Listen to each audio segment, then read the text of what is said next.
This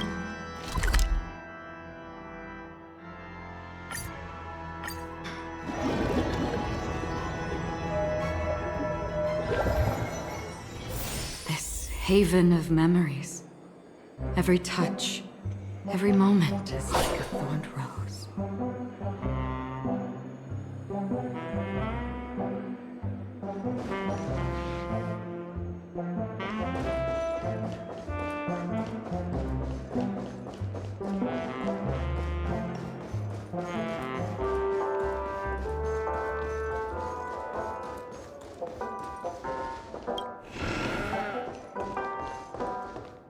Wake up!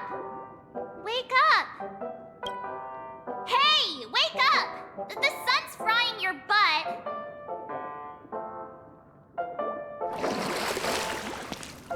Are you okay? Can you hear me?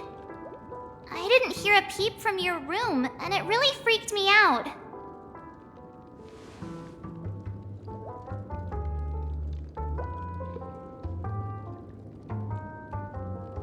Hey, I was seriously worried when you didn't respond. Thank goodness. The Order's dream is over. Even though it's been a day, I still break into a sweat when I think about it. Our trailblazing expedition almost ended in Penacony. I'm so jealous that you got a good night's sleep. I was traumatized and too scared to even close my eyes. I thought if I fell asleep, I'd never wake up again.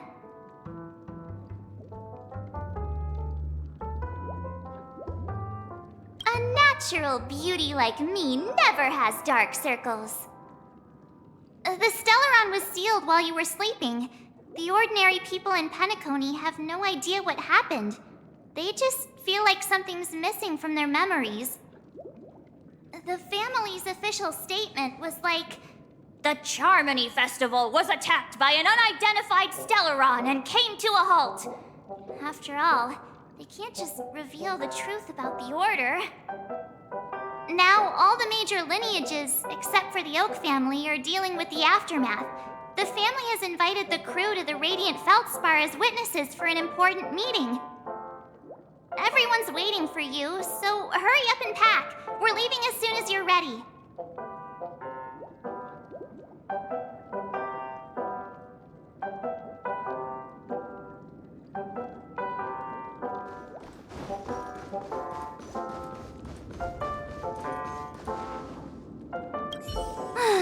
After all this craziness, nothing is better than staying safe in reality.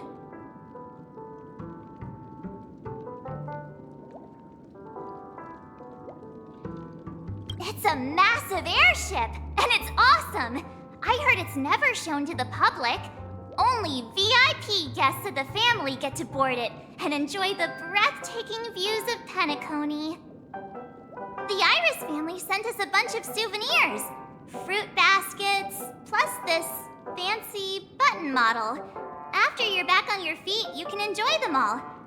We are pretty much celebrities on the planet of festivities now, aren't we? The Stellaron was sealed while you were sleeping. The ordinary people in Penacony have no idea what happened. They just feel like something's missing from their memories. The family's official statement was like, "The Charmony Festival was attacked by an unidentified Stellaron and came to a halt." After all, they can't just reveal the truth about the Order. Now, all the major lineages, except for the Oak family, are dealing with the aftermath. The family has invited the crew to the Radiant Feldspar as witnesses for an important meeting.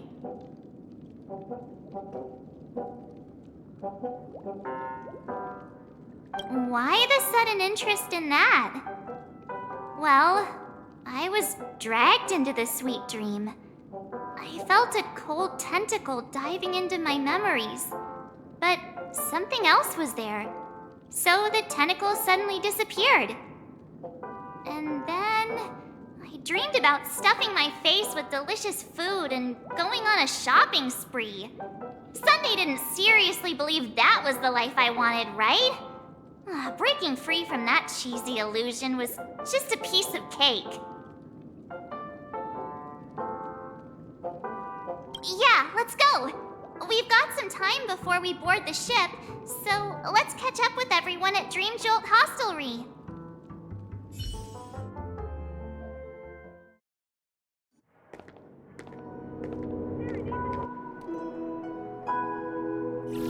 How extravagant. Just like Epsilon. How was it? Did it live up to your dreamscape expectations? You already asked that when we first got here. Yeah, and you said no back then. But after all this madness, I'd say you've grown fond of it. Just a heads up, you're still on the Bloodhound family's wanted list, so keep a low profile.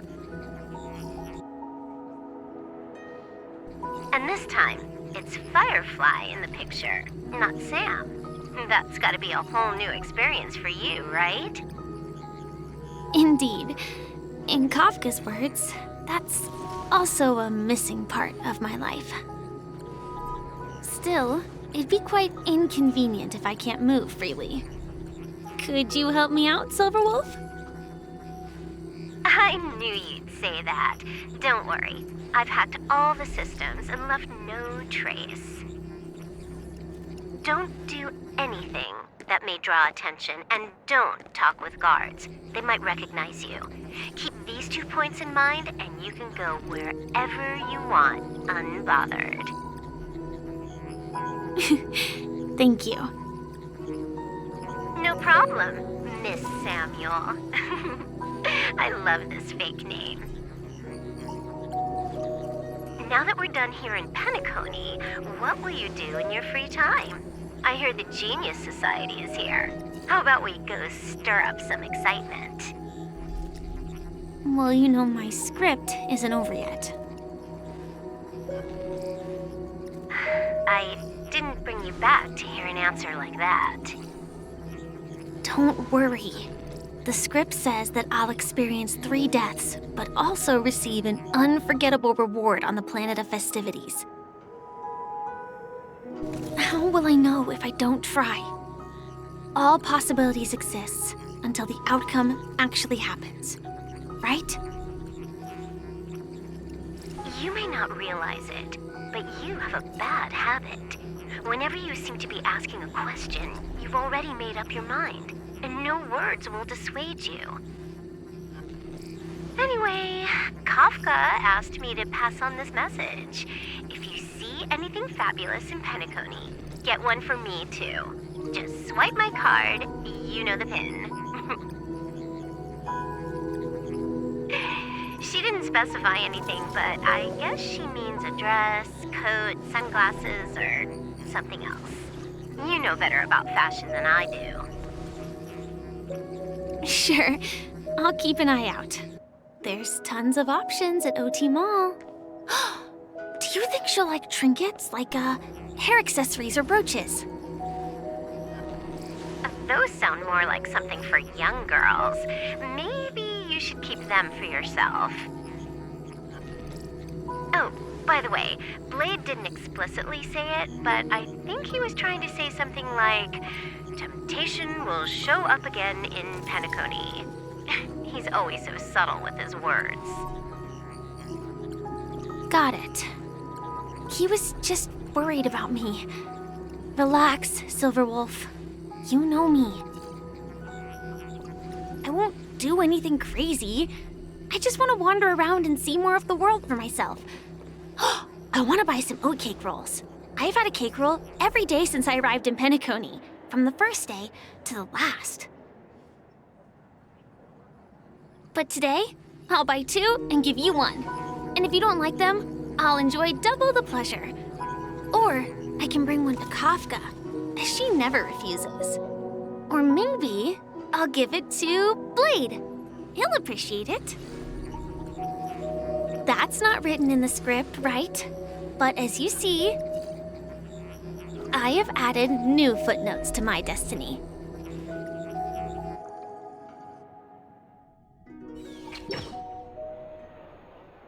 Welcome, Director Topaz. The family ambassadors are still inside making preparations, but the big boss hasn't arrived yet. It'll be a while before the conference starts, I'm afraid. Huh. Quite a spectacle. The family really knows how to make things look impressive. I thought they would choose a more formal and low-key location for the conference. I didn't expect them to go with a luxury airship. About this, Director. I've asked around. This airship, named the Radiant Feldspar, belongs to the Alfalfa family. This conference between the IPC and the family will have a direct impact on Penacony's future. Such an important event should have been held at it. Well, somewhere secretive in the moment of morning dew. The atmosphere here, it doesn't feel serious enough. If I'm right, this conference is probably just a prelude. Whoever organized it wants to assess the IPC stance beforehand. This influential figure either has their own ambitions and wants to reach a preliminary agreement, or they plan to put pressure on us to make us back off. Ah, your mind is always so sharp, Director Topaz. And when the big boss arrives, please remind her to be cautious and watch out for any traps. Thank you for the reminder, but I don't think that will be necessary. When she's at the table, it's the others who need to be cautious. Just tell everyone on our team to stay focused on their tasks and not worry about the negotiations. Oh, got it. I'll do it right away. Oh, and one more thing. Don't call Miss Jade Big Boss in front of her, or there will be serious consequences. I mean, really serious. Got it. Thank you for the reminder, Director.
Hard work pays off.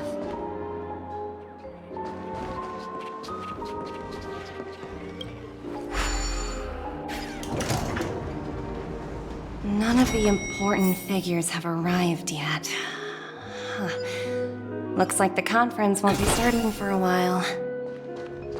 Such a bustling place. I think I'll take a little walk around.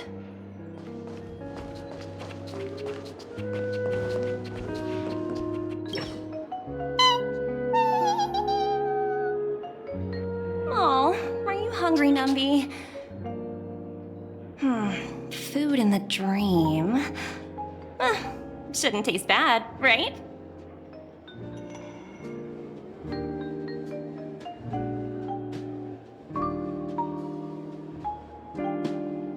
Numby, catch!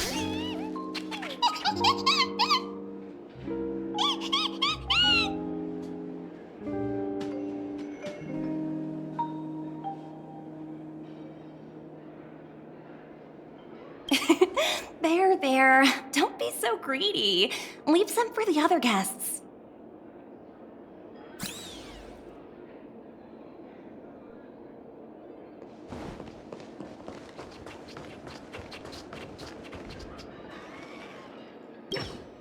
So many buttons.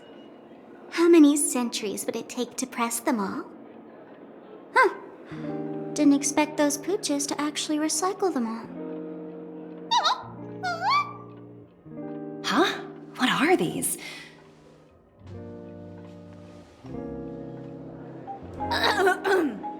For your safety, please stay away from those objects. For my safety? Are these buttons something dangerous? Not exactly.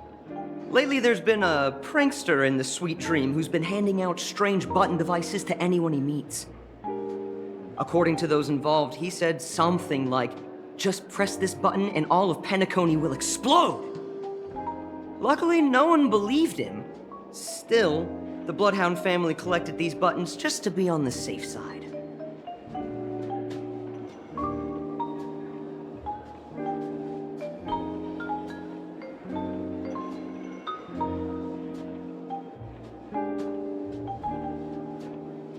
What will happen if you press it? Hasn't anyone actually tried? Well, perhaps you don't know much about Penacony? All the guests here have one thing in common. They're terrified of death. Anyway, the family will deal with these things. Please kindly keep your distance.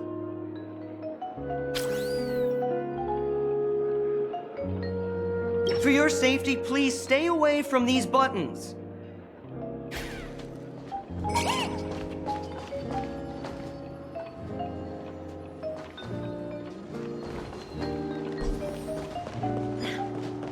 Yourselves in front of the IPC. Don't you dare embarrass me. Oh, free stuff. Greetings, madame. What can I do for you? Hello. Could you tell me more about the Radiant Feldspar? I assume you are the ambassador of the IPC Strategic Investment Department. It's my honor to assist you. The Radiant Feldspar is owned by Mr. Odie Alfalfa, head of the Alfalfa family. Mr. Alfalfa invested a significant amount in building this luxurious airship an Ember era ago, and it has been sailing across the 12 hours of the dreamscape ever since. Oh, so it's owned by old Odie himself. No wonder this ship is so lavishly decorated. Indeed, Mr. Alfalfa has impeccable taste. Only the most prestigious guests are invited by the Alfalfa family to board this airship. Please allow me to continue my introduction. The Radiant Felspar had been cruising over the Sea of Dreams in Penacony for an entire Ember era. But its voyage was temporarily halted due to the recent reverberation. Reverberation? Such a formal way of putting it. You're really downplaying the whole thing. I apologize. Please continue. Following the previous reverberation in the Sweet Dream, the Radiant Felspar had to suspend its voyage temporarily. Thankfully, the factors that disrupted the dreamscape have been resolved. However, due to, well, certain special reasons, the Charmony Festival, originally scheduled at the Penacony Grand Theater, had to be temporarily postponed. So, Mr. Alfalfa suggested relocating the Charmony Festival to the Radiant Felspar, taking this opportunity to announce the resumption of the airship's voyage. Ah, well, that would meet the family's needs and also create momentum for Mr. Alfalfa himself. Quite fitting for a legendary tycoon like him. Thank you for explaining matters to me. Goodbye.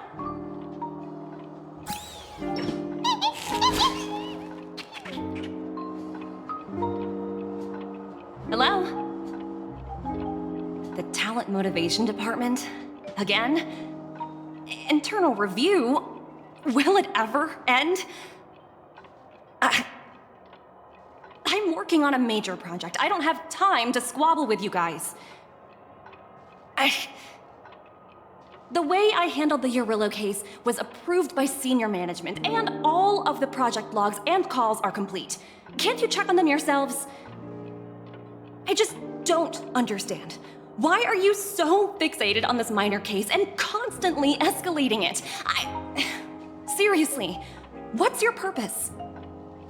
Sounds exhausting. why not just hang up?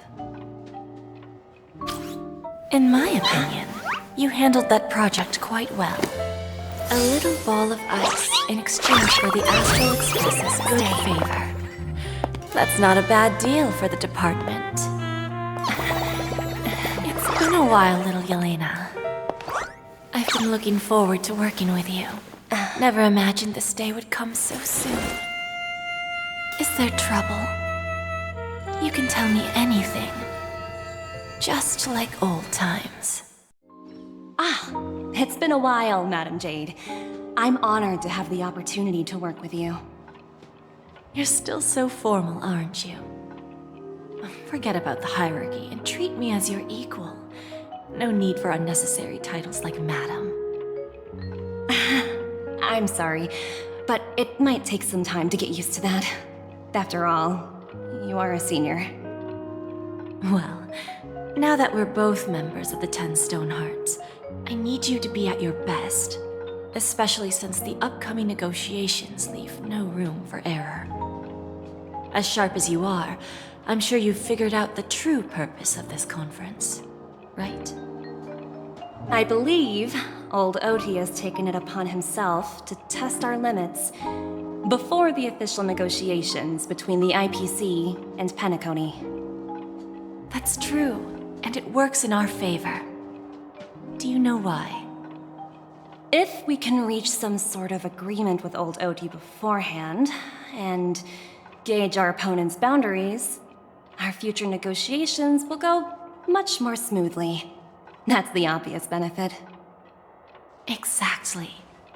And the hidden benefit is that as the head of the Alfalfa family, his actions suggest that the 5 lineages might not be as united as the Odes of Harmony would suggest. As long as the influence of Harmony hasn't completely permeated their core, personal desires will always have their way. Thankfully, influential figures in Penacony haven't entirely suppressed their own desires. It's similar to the power struggles within the IPC. The supposed all-for-one philosophy shared by the 5 lineages. It's just a slogan now that the Dream Master has gone. After the downfall of the Yoke family, old Oti's faction became the dominant force in Penacony. Even if we consider only the succession order, he's the longest serving and most senior among all the family heads. Yes, that's exactly why we need to handle the conference following an agreed-upon strategy. It's like playing a game of chess, where every move needs to be carefully thought out. Absolutely. The 3 steps of negotiation. Listen, test, and strike. That's what you taught me. Pretty clear. Although, you seem to have changed the order in the Yarilo case. That was based on my personal experience.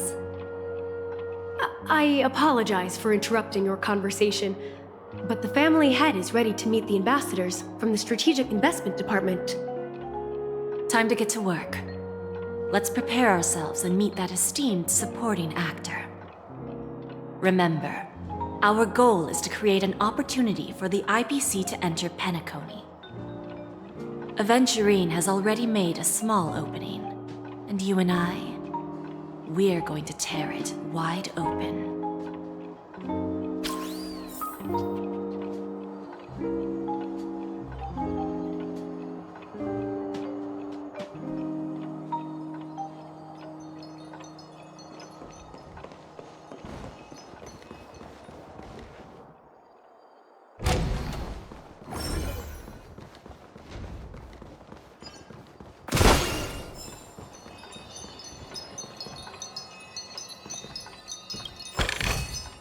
Hard work pays off.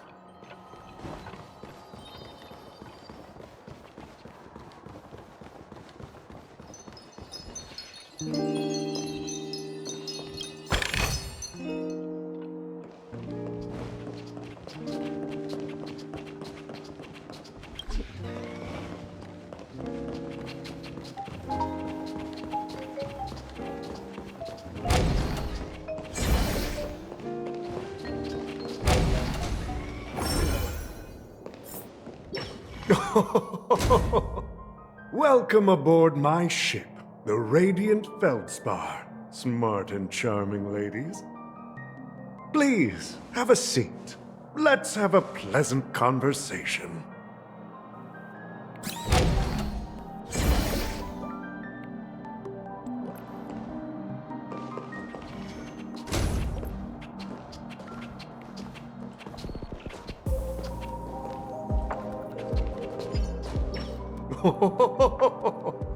Welcome aboard, my dear ladies. Forgive me for any lack of attentiveness that might have led to a lengthy wait outside. No problem at all, Mr. Alfalfa. It's my honor to meet you in person.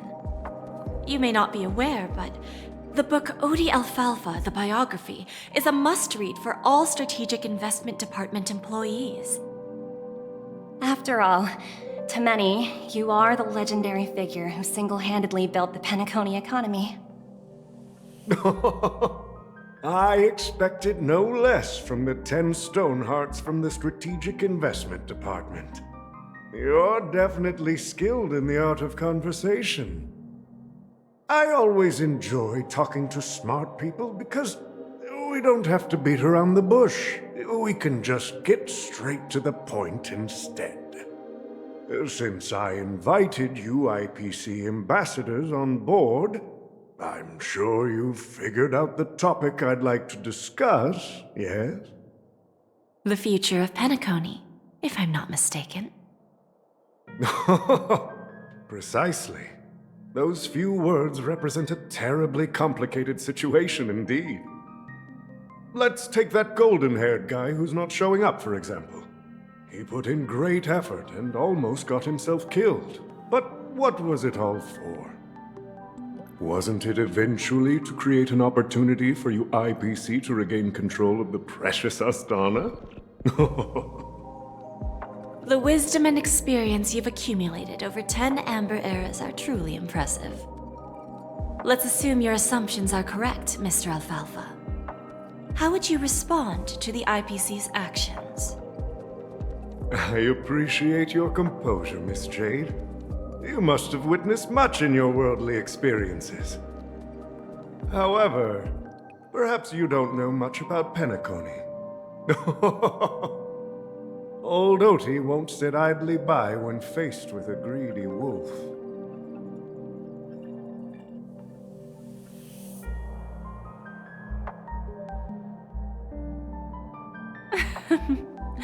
Please, go ahead. I'm all ears. Then I'll be straightforward.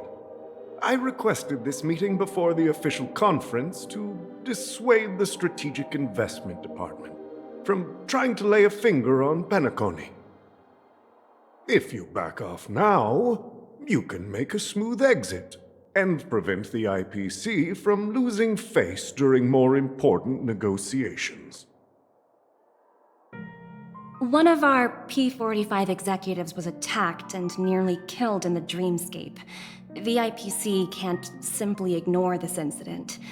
Moreover, considering the turbulence during the Charmony Festival, Penacony's credibility has taken a hit in the public's eyes. Despite your determined attitude, the issues plaguing Penacony are real, are they not? You used the term real, Miss Topaz, but let's not forget that this is the realm of dreams. If you want to succeed here, you need ambition and unconventional thinking. Curious about how I plan to respond to the IPC? Well, I don't mind sharing. My actions will help Penacony take a significant step forward by self-listing and going public.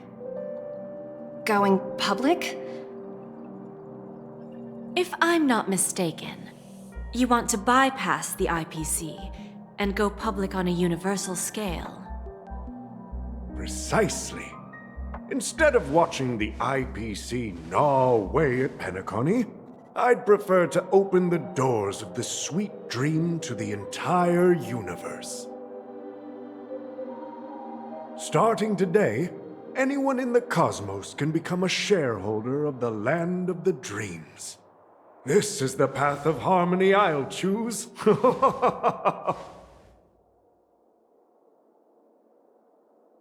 This reform should have been implemented earlier, but unfortunately, the Oak family were a bunch of blockheads blinded by order. Their level of intellectual flexibility doesn't even come close to an old fellow like me. Thanks to the little reverberation earlier, the biggest obstacle between me and my reforms has been eliminated. The Alfalfa family will publicize the financial results of Sweet Dream Paradise, so that the entire universe can see that despite the catastrophe, Penacony still holds immense potential and opportunities, and that the family remains confident in its future.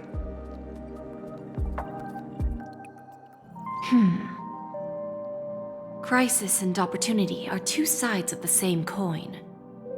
So, you've been waiting for the right moment for Penacony to regain the spotlight.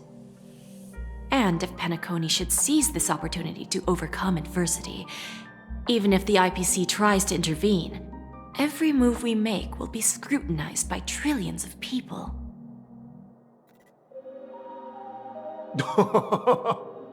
Now I'm convinced that you've indeed familiarized yourself with my biography, Miss Jade. So, about your next move. Please, consider it carefully. Indeed. We need some time to digest such a wealth of information.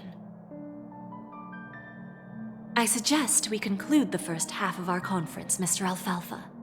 Please allow Topaz and me to confer privately for a few moments, and to respond on behalf of the IPC later. Of course. Take your time, dear ladies.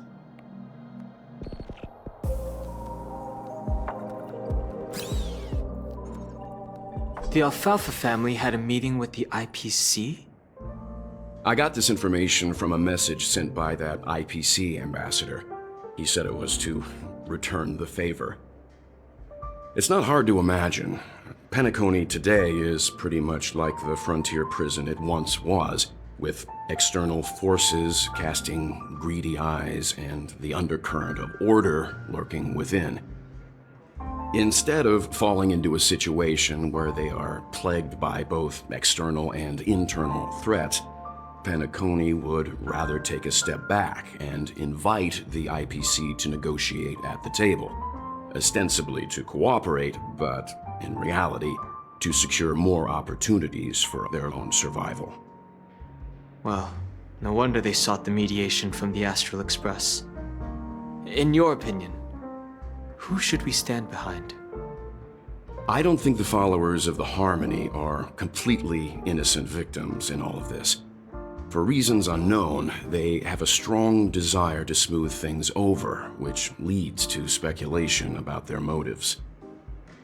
If either the family or IPC were to assume full control of Penacony, it would return to its previous illusory dream of hedonism, and the efforts of those previous nameless would once again go to waste. There you are. Did you rest well? I didn't disturb you since you were in a deep sleep.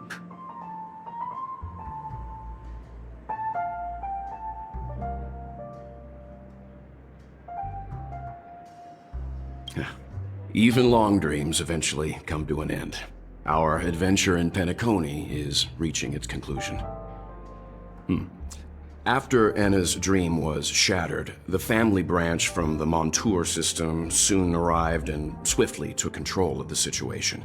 Most members of the Oak family fell unconscious, but fortunately, their lives were not in danger. The mastermind behind the plans was confirmed to be Gopher Wood, the previous Dream Master. But by the time we arrived, he was dead already.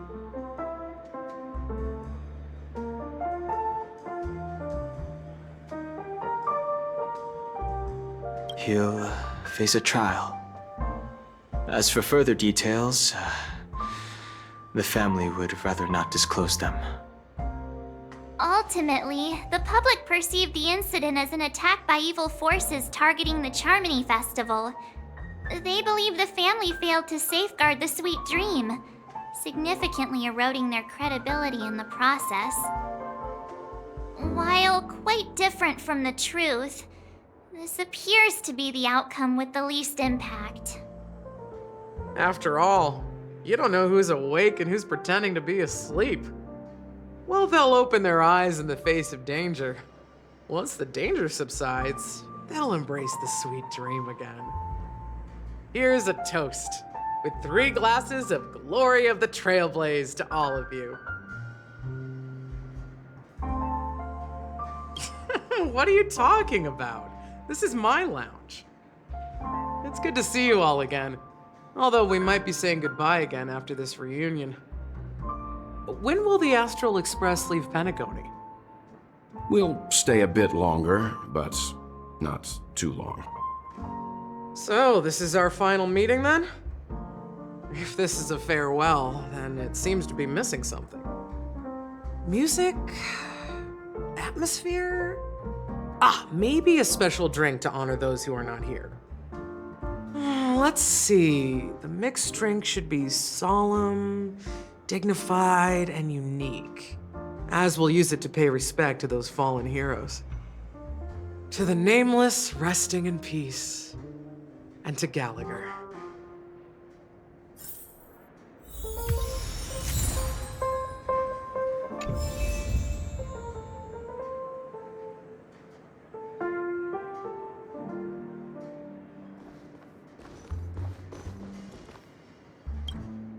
It's rare for all passengers to leave the Express together during a trailblazing expedition. But for Penacony, it seems most appropriate.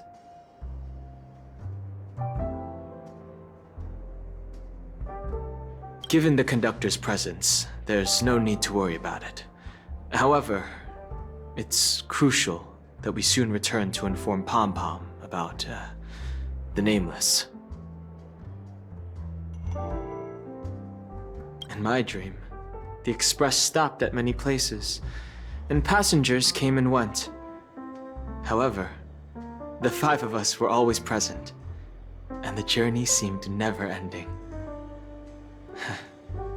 Perhaps this could be a deep-seated desire inside me, and upon realizing this, I knew it wasn't real. No related records exist in the databank, but I have a theory.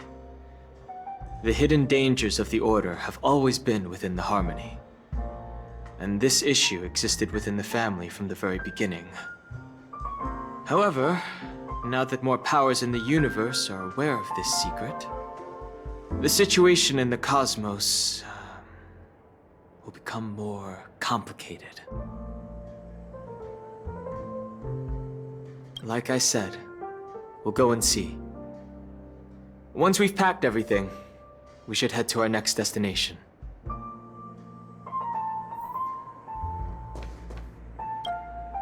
This trailblazing expedition has been thrilling and memorable. Hopefully we've all gained insights about ideals, paranoia, clarity, and dreams from the experiences we've had.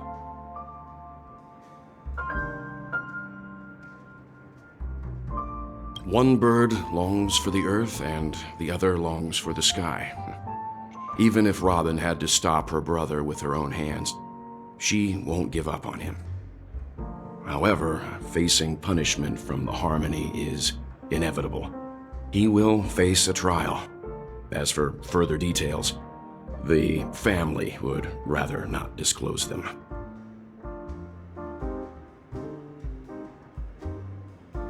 Since the family took up residence in Penacony, the Order has been hiding in plain sight under the guise of the Oak family, using the Stellaron's power to strengthen their hold on the Sweet Dream, which eventually resulted in disaster.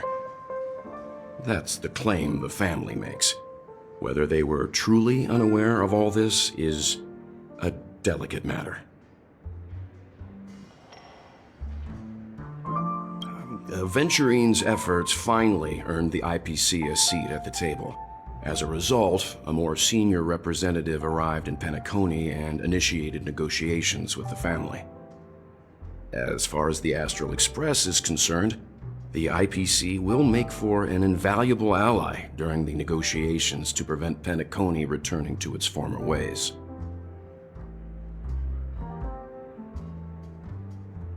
Well, it was somewhat surprising. In that dream, I returned to my homeworld and reunited with my long-lost friends. And for some reason, Acheron resurfaced in my mind. When I realized that her conclusion was not preserved in memories, I became aware of the bitter truth.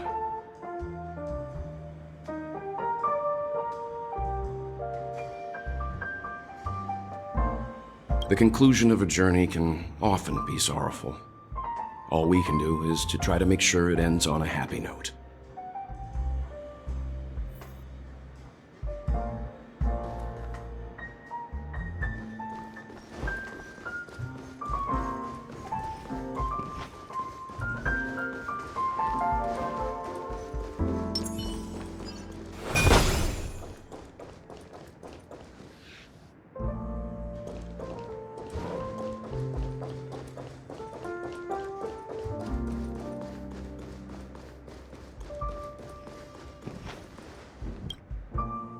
Guess what?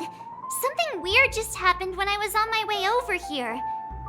Someone gave me a strange gift. So I unwrapped it and found out it was a button with a message on the back. Just press this button and all of Penacony will explode. This sounds terrifying.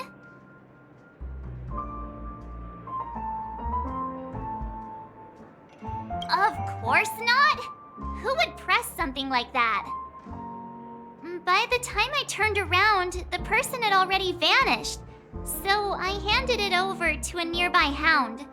I heard there were many similar reports before the Charmony Festival started. I'm really worried about the future of Penacony.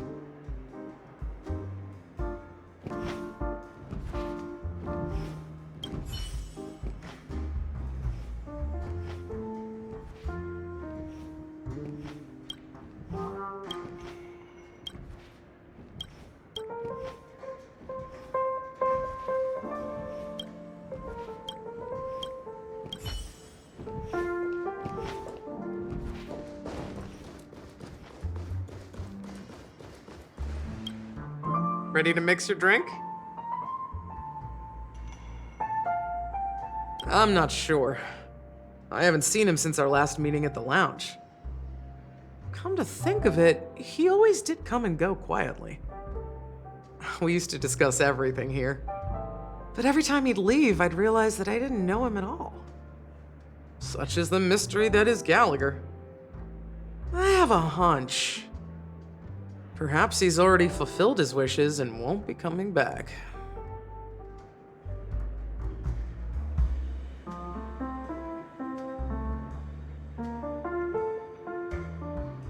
Before we start, would you like to talk to your friends? We have plenty of time. All right, as you wish. I think I have an idea about what drink to make. Would you like it bitter or sweet? It's up to you. Choose the flavor that suits you best at this moment. Drowning sweetness. One of the most challenging drinks to make. A slight imbalance in the ingredients can result in an overwhelmingly viscous sweet taste. However, with the right ratios, you get a uniquely sweet drink with a lingering aftertaste. Not a bad choice. Let's start mixing.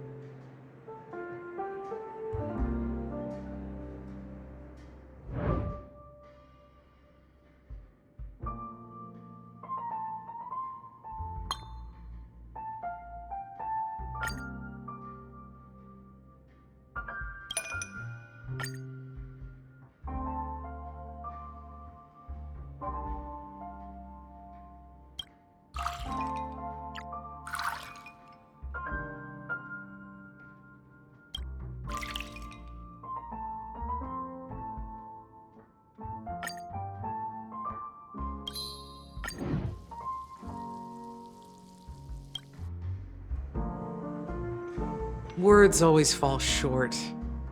If you want to bring closure to past events at this lounge, there's no better way than mixing a drink. Blend all your memories and emotions together and stir them well. Through the filter of time, what remains in the glass is something to savor. Well, it's done. Here's to the nameless resting in peace, and to my friend Gallagher. The spirit of freedom will spread far and wide among the stars, and its legacy will be more timeless than a pastoral song. We're not accepted by the outside world, so we've gathered here. And one day, our souls will return to the same place. Cheers.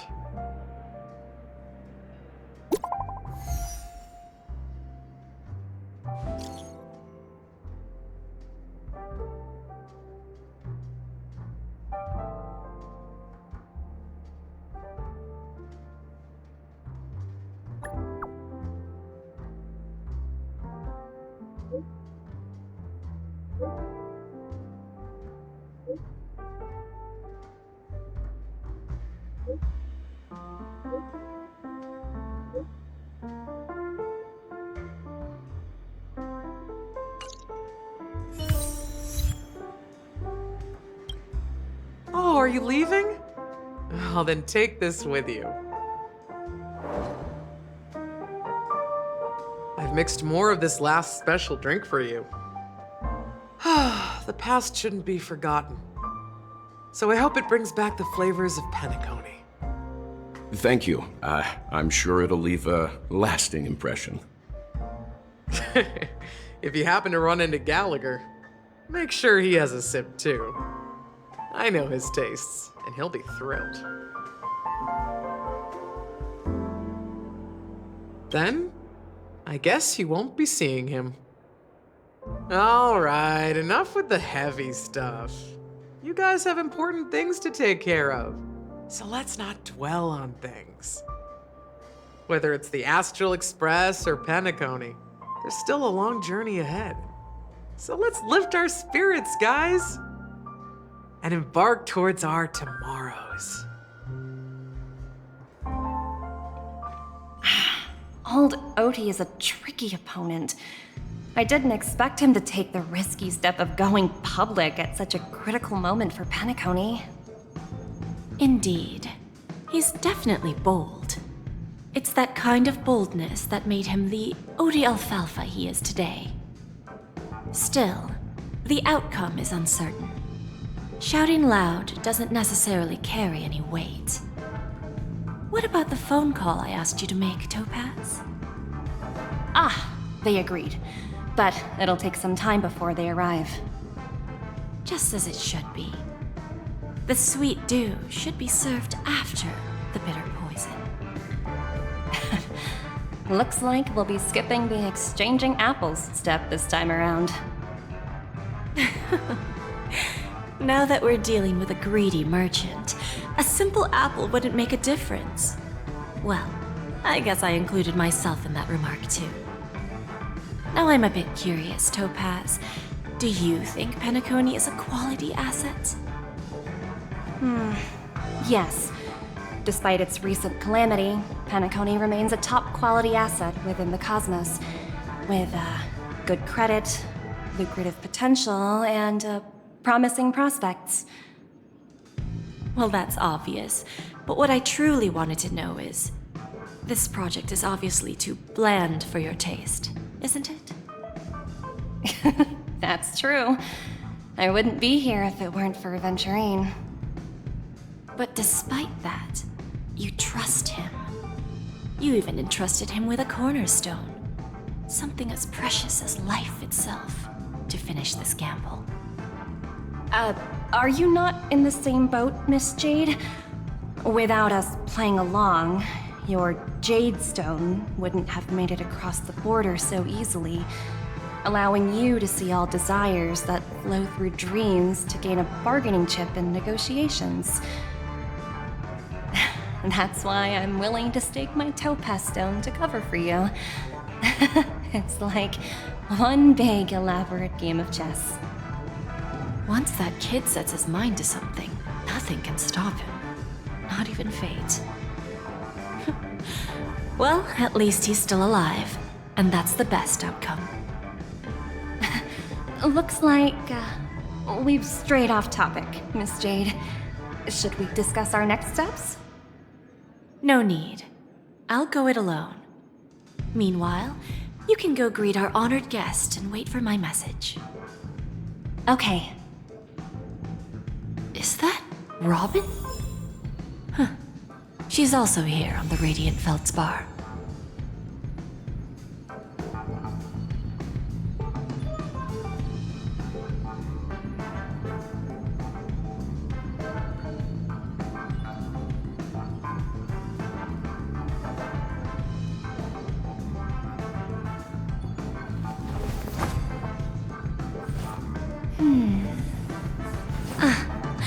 Looks like this collateral won't be returned.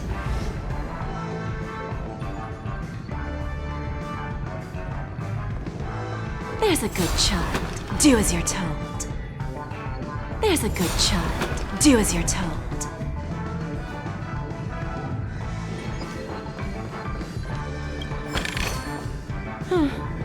Not exactly eye-catching.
Is that all?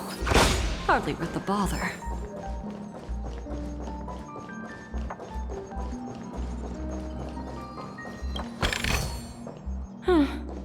Not exactly eye-catching.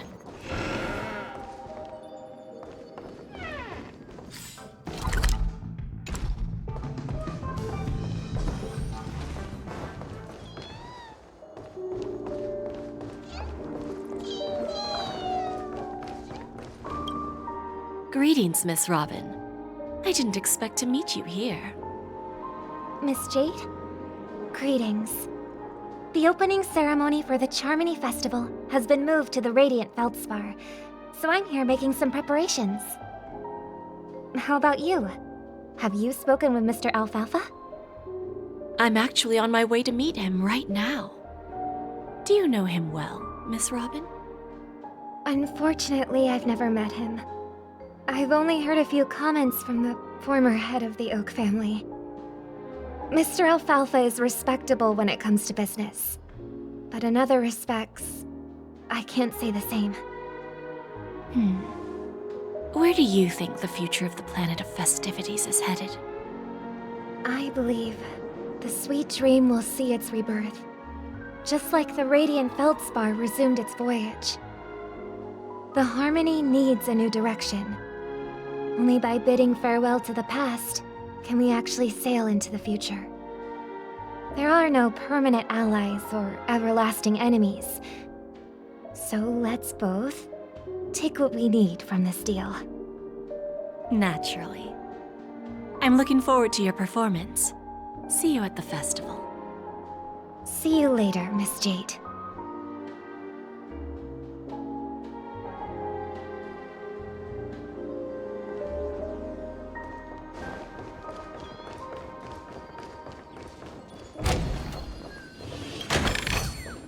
Is that all? Hardly worth the bother.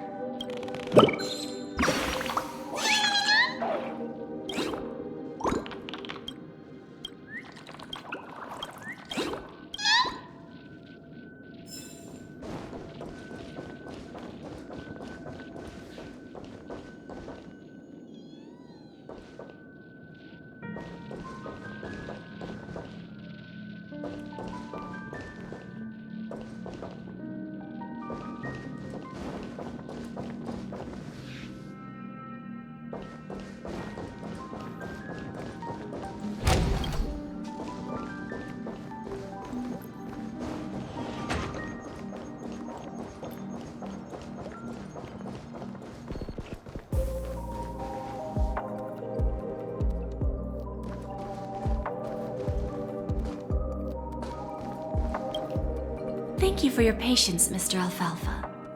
Let's continue our discussion. Figured out something already, Miss Jade? But where is Miss Topaz? Topaz has something else to take care of. You'll be seeing her later. Talks can still continue between the two of us. Is it just me, miss? Your tone sounds very different now. I need to set a good example for my junior.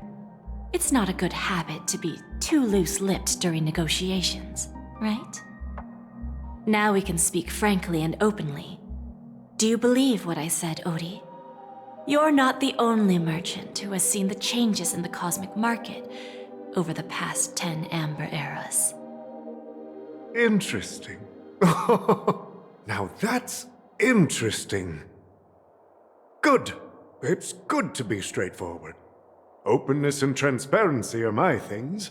So, tell me, what's your next move? Unfortunately, I'd like to speak the harsh truth before laying out my plan. Let's cut to the chase. First, your plan won't work. Penacony has no way of sidestepping the IPC and going public.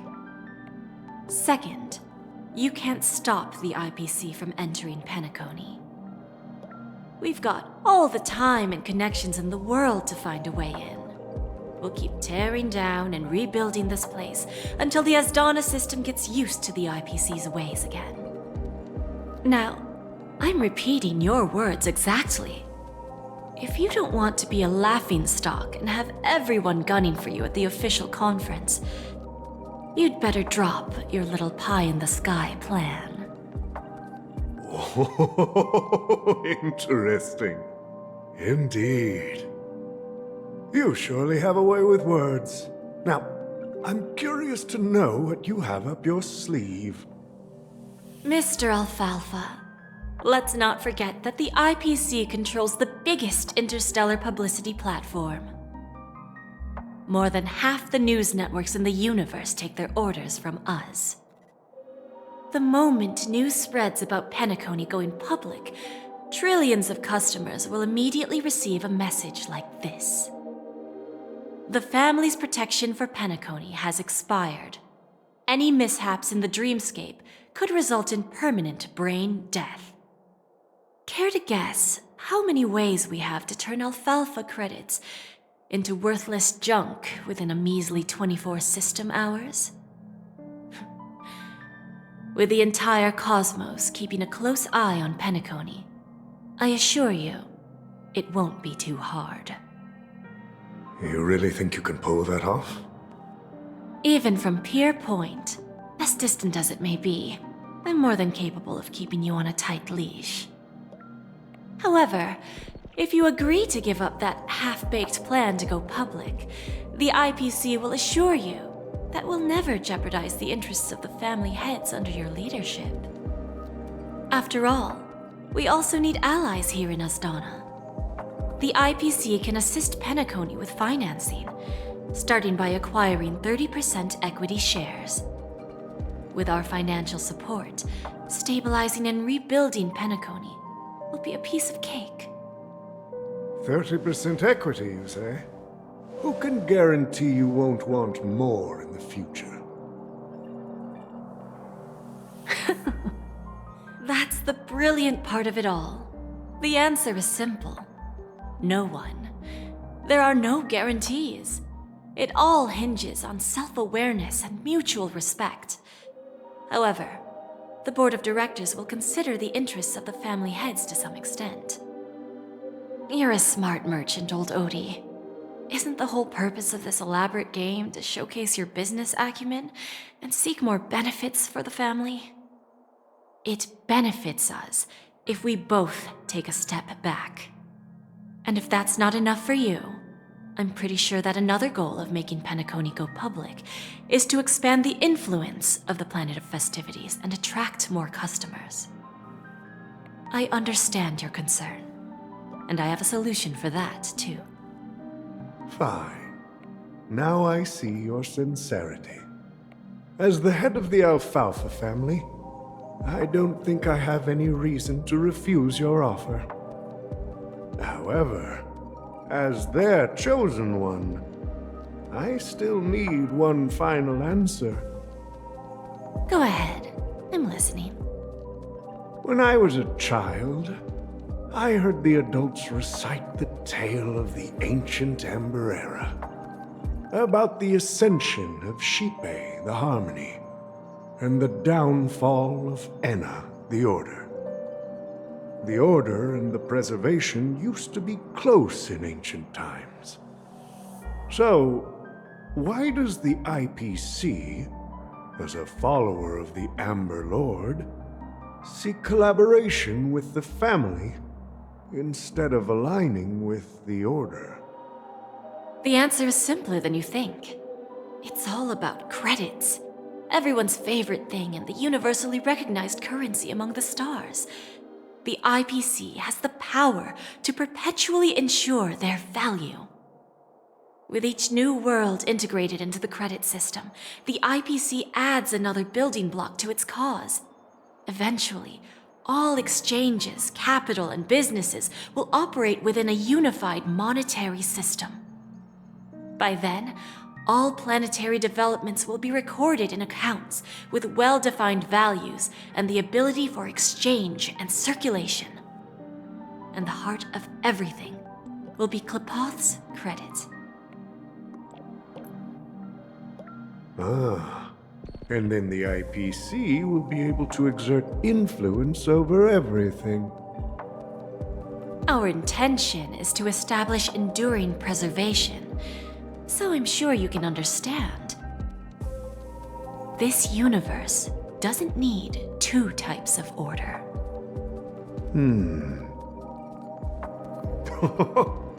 Well said. Now you've convinced me. All right. Tell me your solution. Let's see if we're thinking the same thing. Then let's continue our conversation.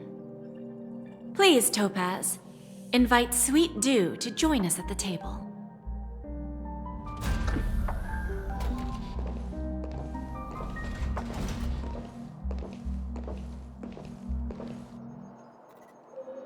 Thank you for your presence, Miss Himeko. Please allow me to introduce her to you, Mr. Alfalfa. This is Miss Himeko from the Astral Express, one of the future shareholders of Penacony. I've heard so much about you, Mr. Alfalfa. It's an honor to meet you as representative of the Astral Express. This stunning lady is the navigator of the Astral Express? It's a pleasure to meet you. I believe everyone here is familiar with the general contents of the proposal. After this round of financing, the IPC is expected to hold 30% of Penacony's shares. Then, the IPC will transfer 5% of that stake to the Astral Express and recommend Miss Himeko as an independent director to honor the sacrifices and contributions made by the former Nameless to the land of the dreams. While this decision isn't finalized yet, we are honored that everyone here recognizes the way of the trailblaze.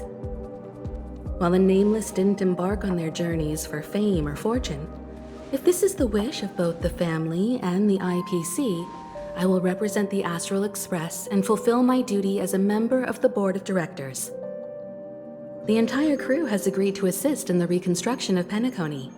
Beyond that, in our future travels, we are committed to bringing the beautiful dreams of the planet of festivities to more worlds.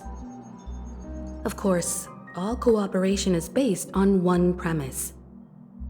The path of harmony in Penacony must not be distorted again, and such a tragedy must never recur.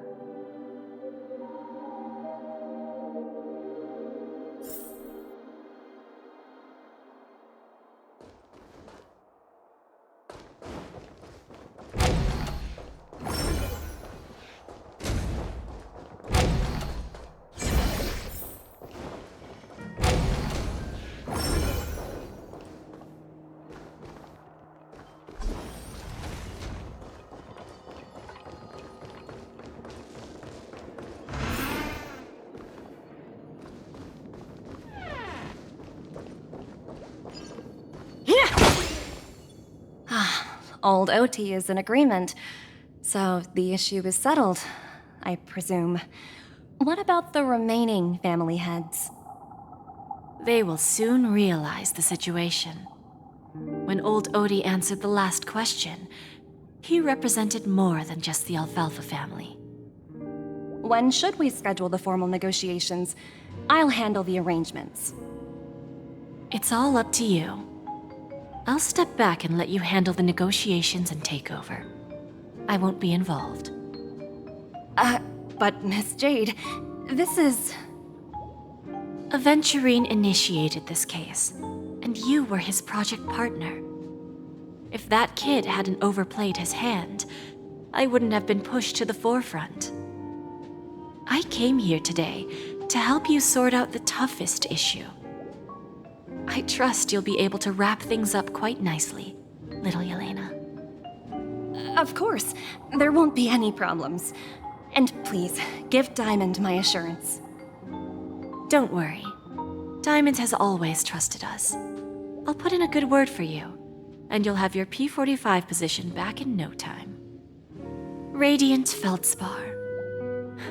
What a fantastic ship. Now that my business is done, it's time for me to indulge in my own little hobby.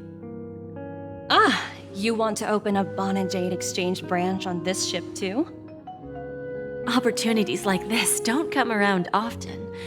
Just look at the guests on this ship. They're surely holding a wealth of valuable treasures. Well, I'll take my leave. A pawn shop can't run without a boss. See you around, Topaz. I have one more question for you, Miss Jade. Go ahead. That dose of bitter poison. I'm curious as to how you found this information. I didn't find the information. It came to me. It was from a lady concerned with the future of the Harmony. In return, I've agreed to help her with something, but that's for later. We can deal with it after we leave Penacony. You see, that's what investment is all about. The seeds of opportunity are already sown. They only need a little bit of nourishment to take root. And then after, all we need to do is wait patiently. Like right now, for example. It's just about time my final guest boarded the ship.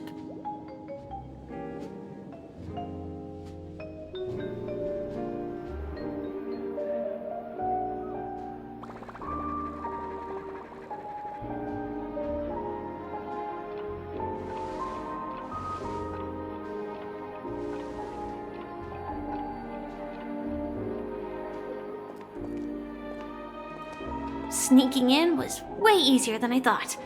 The family's security is as lax as ever. So, this is the Radiant Feldspar. So luxurious. A pawn shop that grants wishes. Is there really a place like that on the ship? I'll find out for myself if the rumors are true or not.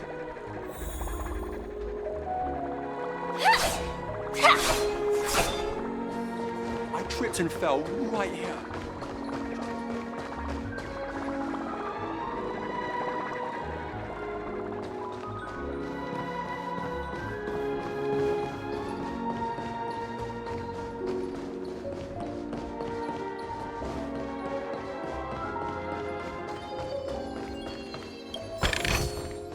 No danger detected, but never let your guard down.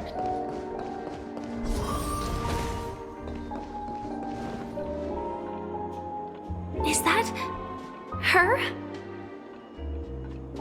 Huh. Vanished in the blink of an eye. So the Astral Express is here too. What happened? The Charmony Festival has really been... Inspection complete. Nothing suspicious.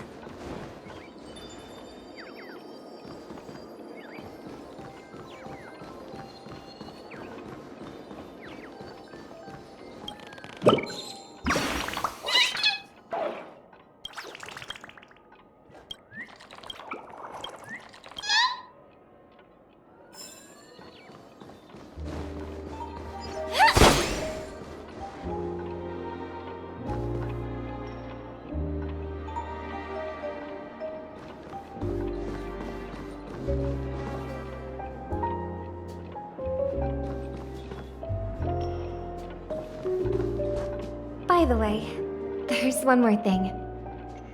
Mr. Alfalfa and I discussed it. I'll present a gift to the Astral Express on behalf of the family as a token of gratitude for the Nameless's contributions to Penacony. Please help me with the necessary arrangements. Right away, Miss Robin.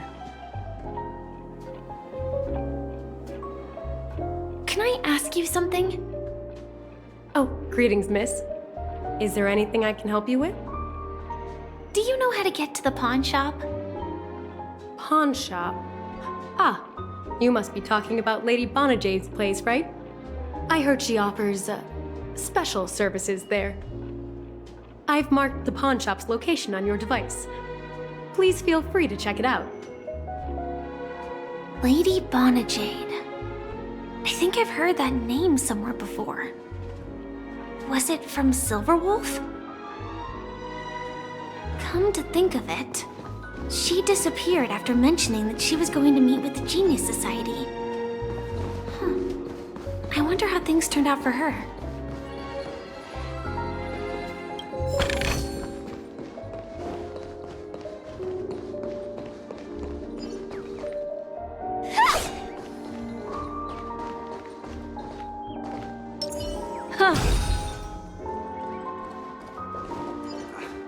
I just had a nightmare.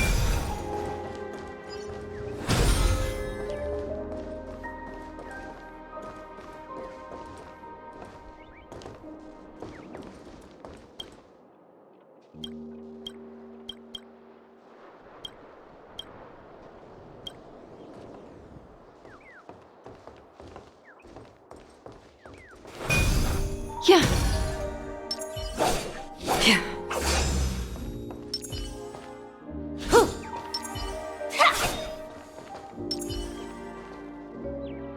Does that hurt?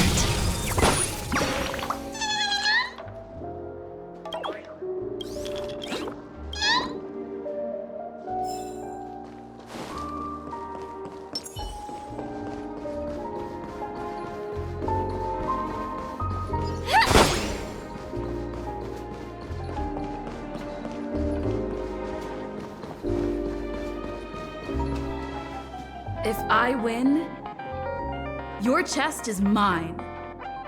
Who said I was betting with you? I did. They are still a ball of fire as ever.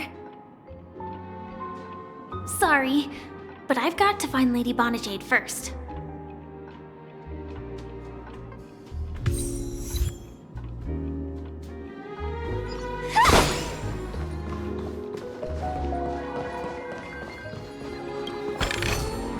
No, it's not the best time to do that. Sorry, but I've got to find Lady Bonajade.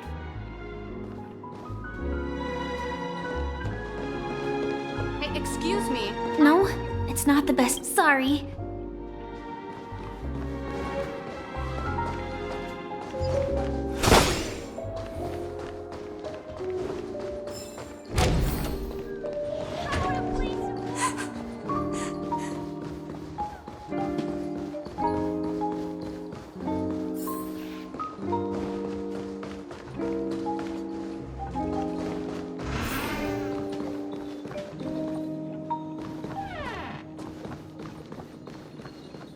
Welcome to Bonajade Exchange, Radiant Feldspar branch.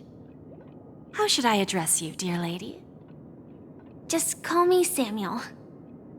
Samuel. Nice name. So what do you need, Miss Samuel? And what are you willing to give up in return?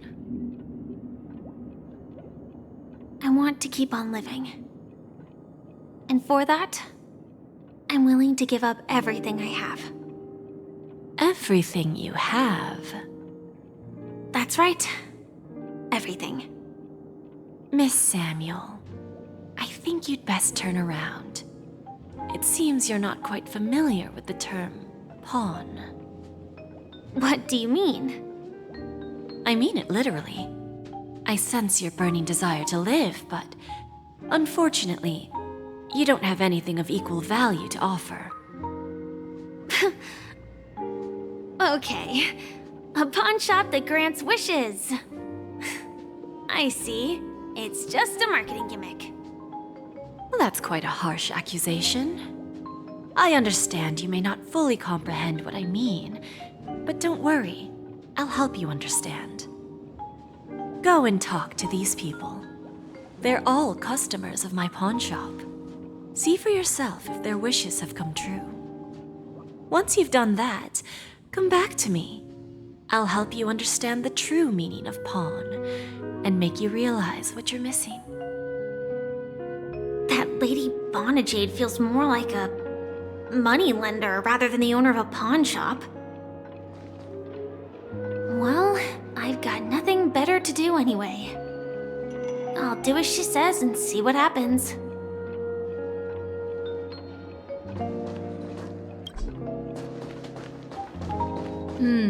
Which one should I pop?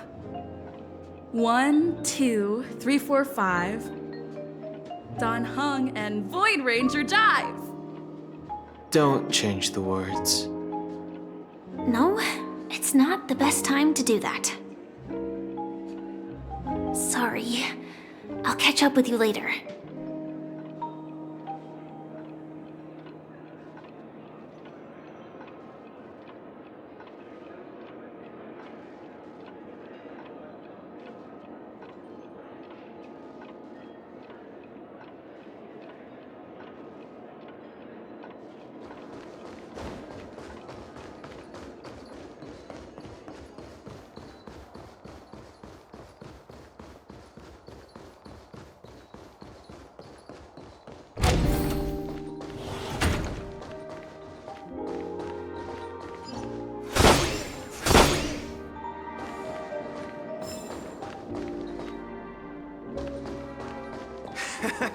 Got it.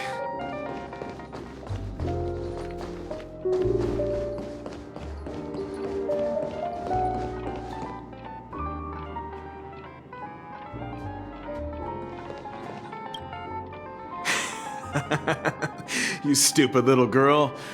Coming back to lose more money, huh? Enough talk. Let's get started. This will be our final game. I'm betting my entire fortune. Oh, a big talker, huh? All right, let's see what you've got.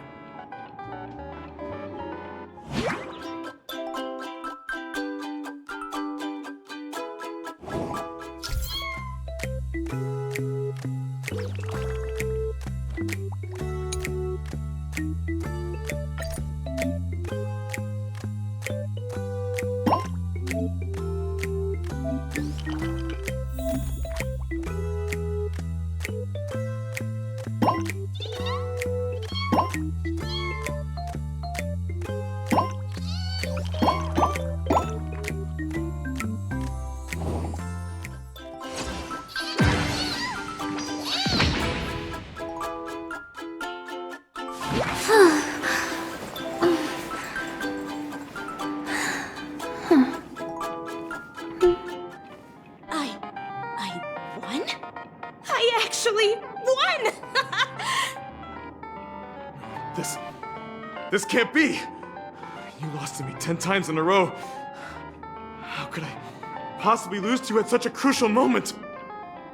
It's true! Lady Bonajade has truly blessed me! Finally, my luck has turned for the better. Great new era for Stacy. The master gambler has arrived.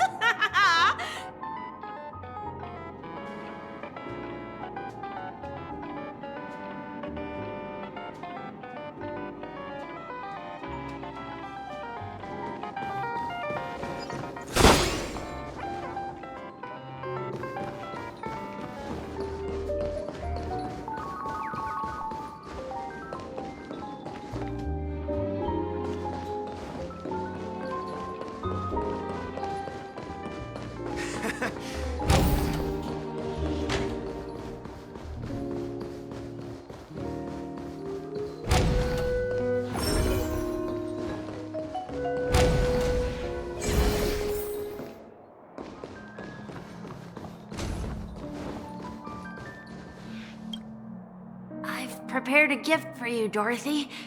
Check this out. Whoa! What a beautiful necklace! Is it made of cymophane? It's stunning. How did you know I love jewelry made of cymophane? It has the same purple hue as the necklace my dad gave my mom. I've never told anyone about it. How did you find out, Del?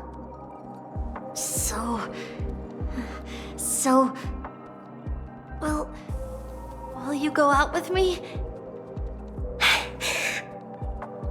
I will. Really? I mean, really?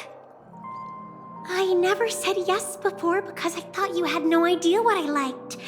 But this gift made me realize you were actually paying attention all along, trying to learn everything about me.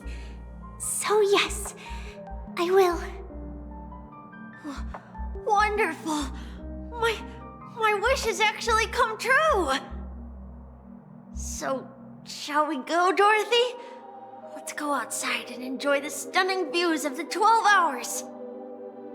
Yeah, let's go.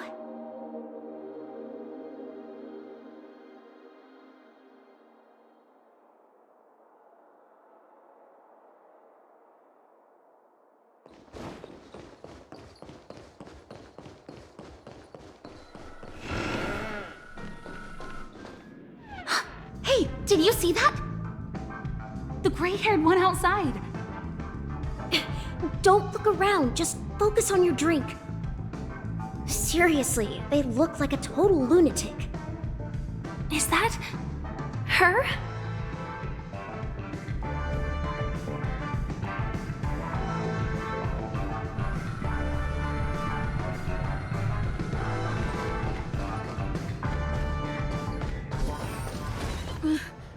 Chirp, chirp. Origami bird. Hey, little birdie. Come on. Oh, calm down already. Everyone's staring at you. No, it's not the best time to do that. Sorry. I'll catch up with you later.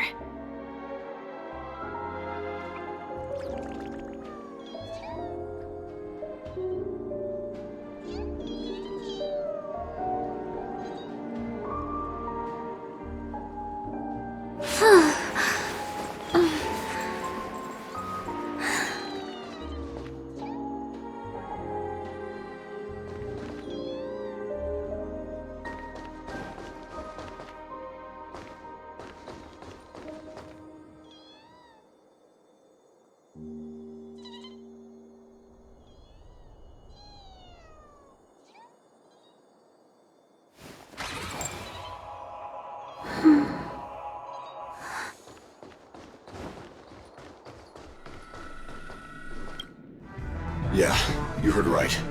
I've got him. He's been hiding at the moment of soul in Pinnaconny, using a fake identity. And he even posed as a professor at Paperfold Academy. I've made a deal with the family. I'll leave the extradition-related paperwork to you. How'd I find him? Well, let's just say I had some help from an influential figure. Don't ask for the details. 22 years. Yeah. 22 years of chasing this guy all over the cosmos. You know, never thought it'd end up like this. Right here. I'm gonna hang up for now, partner. I need to raise a glass to myself.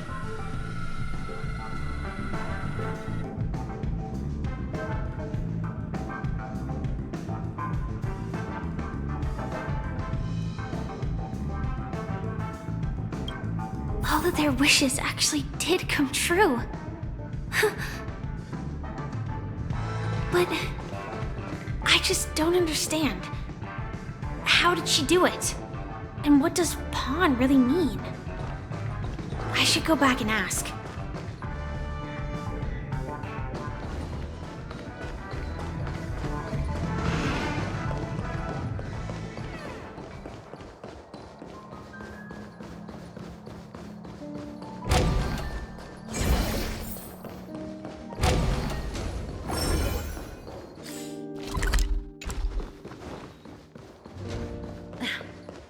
Watch yourselves in front of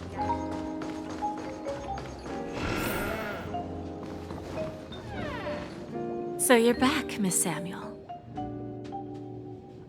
Yeah. I found those people. And it seems their wishes did come true after visiting the Bonajade Exchange. But I'm not sure what you want me to see. They all seem to be living fulfilled lives. Not so fast. This step was just to show you that the Bonajade Exchange is genuine. That I had the power to grant their wishes. And now, I'll tell you the price they paid. Dell was from a wealthy family. He was head over heels for Dorothy and wanted to win her heart. So he made a deal with me.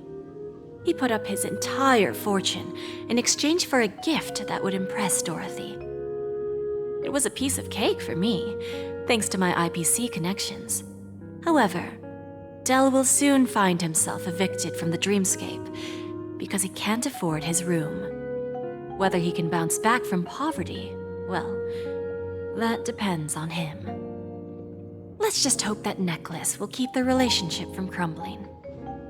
Then there's Stacy, a lady with a gambling addiction. She wanted some serious luck, but she had nothing to offer. So I took something else instead. I took away all her close relationships. From the moment she stepped out of the Bonajade Exchange, every casino in the cosmos would remember her name. But her parents and siblings would sever ties with her, and it would be impossible for Stacy to make any real friends again. She will accrue a vast wealth due to her good luck, but she'll never be able to use it for the people who truly matter to her. As for Detective Walker, he spent 2 decades chasing down a wanted criminal for some heinous crime. But he never caught the guy. In his desperation, he came to me. He offered his own memory system as collateral. In due time, his memories as a detective will be erased, and he will completely forget his own identity and all the sacrifices he has made. Interesting, don't you think? I fulfill people's desires and grant them favors, and soon they come back to me with even greater desires. When people see others' desires get fulfilled, they develop their own desires. It seems like an endless cycle, but it does have a goal. In the end, I will get what I desire from this whirlpool.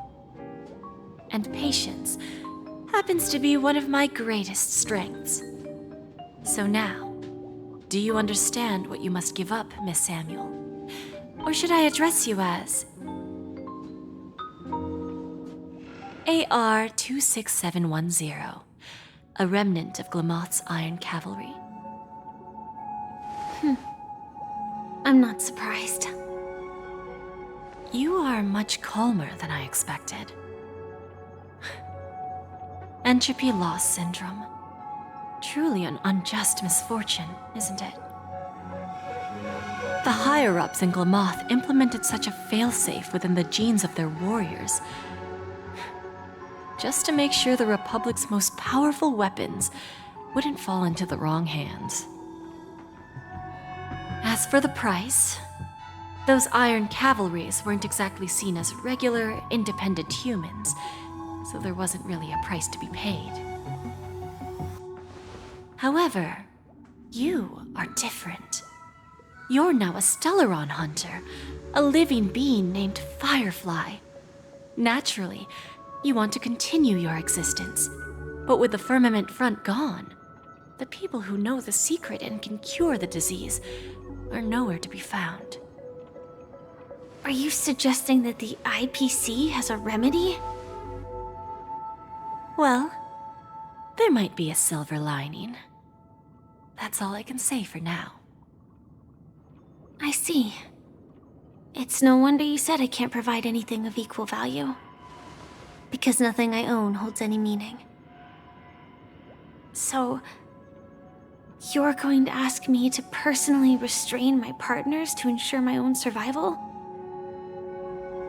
Unfortunately, that's not quite the case. Partners. A nice way to put it. Now I'm even more curious about the Stellaron Hunters. Each of you has your own identity and a special bond with each other.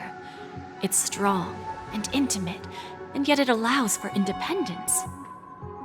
Just as the 10 Stonehearts follow Diamond, you follow your own leader.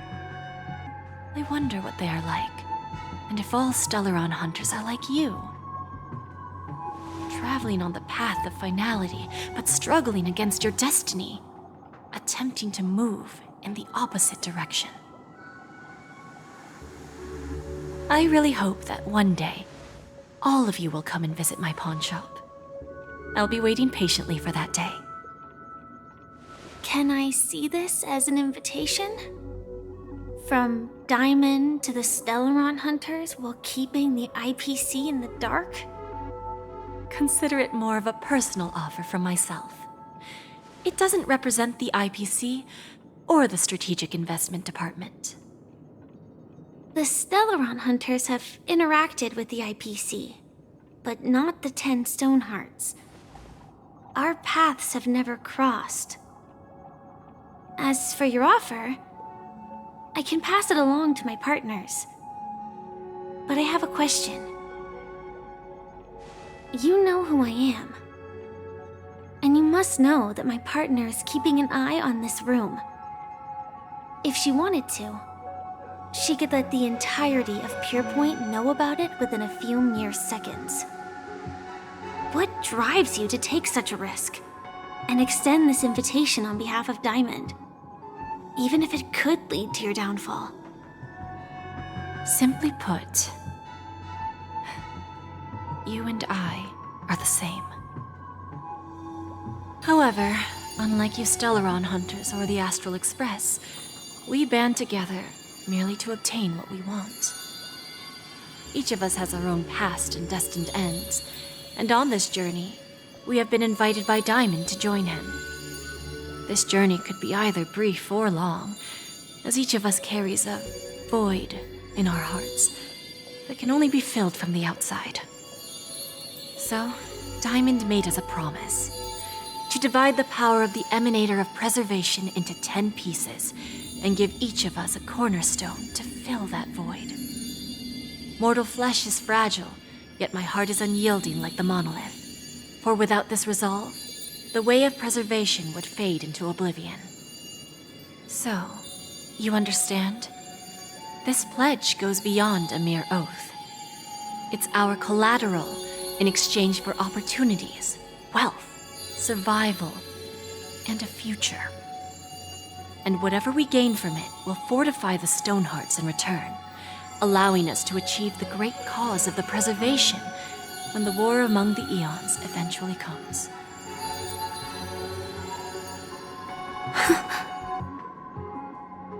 I understand. Take your time, child. You don't need to give me an immediate answer. Like I said, patience is one of my greatest strengths. If fate turns that page, our paths will cross again. It's a shame, though, that this pawn shop can't give me what I desire. My last attempt in Penacony. Well, it ends with hope.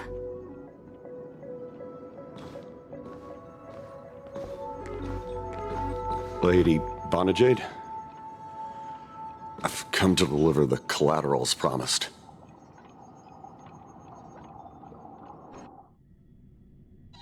Turns out, the meeting to decide the future of Penacony went much smoother than expected. With little debate. The Charmony Festival's opening ceremony is starting soon. I should head down and take a look. This airship has quite a few treasures, a bountiful harvest.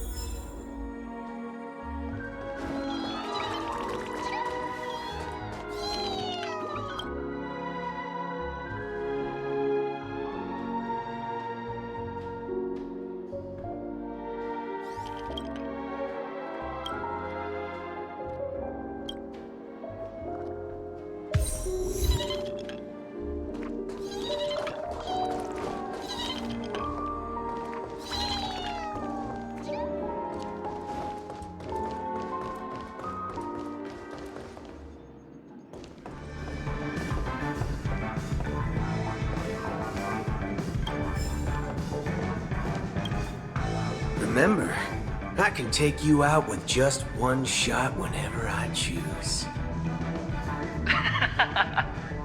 Oh, that'd be my honor. Don't worry, I hate cheating at the table.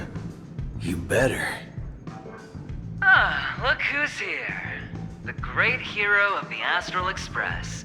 The most dazzling trailblazer in all of Penacony. Oh, you're here too. Long time no see, friend.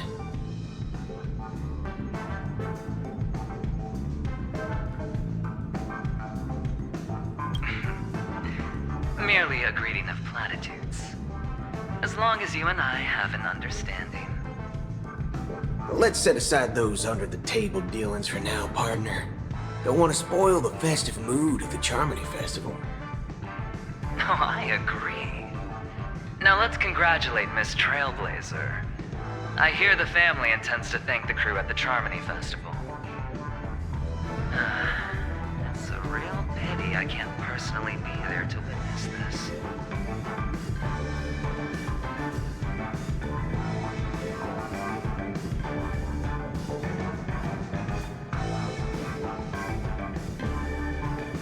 Well, my job was just to give the IPC an opening. Other things aside, I think I did a pretty good job at achieving this. While you were at Dreamflux Reef, we were actually close by. You wouldn't have been able to dig up so much dirty information without the help of a knowledgeable friend. But that emanator didn't pull any punches. My body couldn't hold out too long. Otherwise, this would have been settled in a much cleaner manner.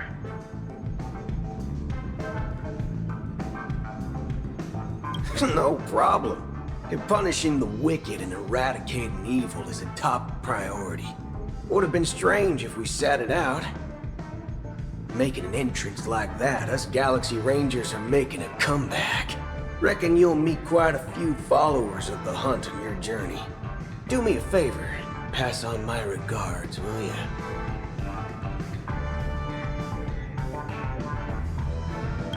Forget it. I'm not one to beat around the bush. I've got a score to settle with a high-ranking executive fella named Oswaldo Schneider. This flamboyant fella here can help me find him. The feud between the Marketing Development Department and the Strategic Investment Department is well known across the cosmos. But what I didn't expect was the involvement of the Galaxy Rangers in this feud. Looks like things are about to get spicy. Thank you. And I also hope you enjoy yourself, great hero of Penacony. I'll pass. But I do hope you guys have fun. If you don't mind, let's play a few rounds next time.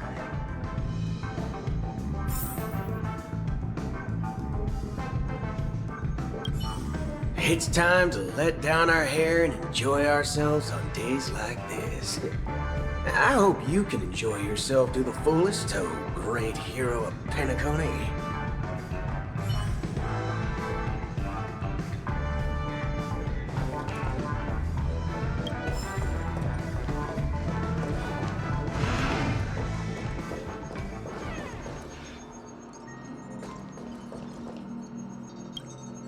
Ah, yes. I remember you. Your performance at Herta's space station was adequate, I suppose. No wonder that gambler likes you so much.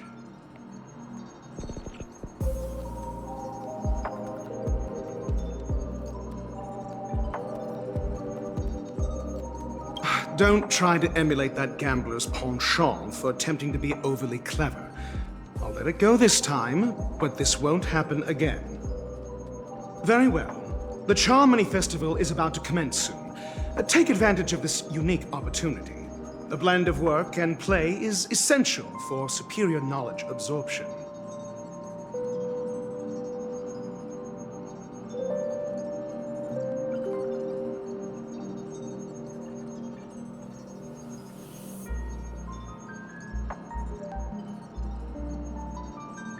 Ah, Saying such a thing merely indicates that you have not truly grasped the essence of learning.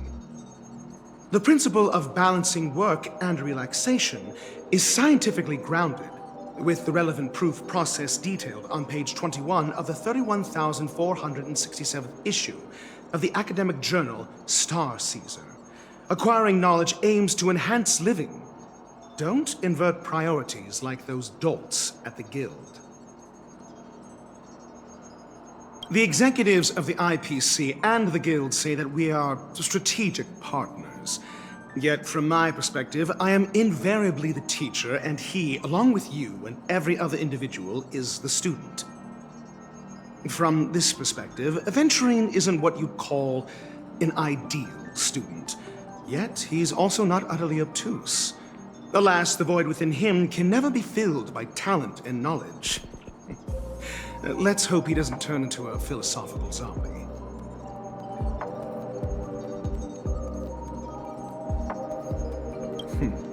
Then you'll excuse me.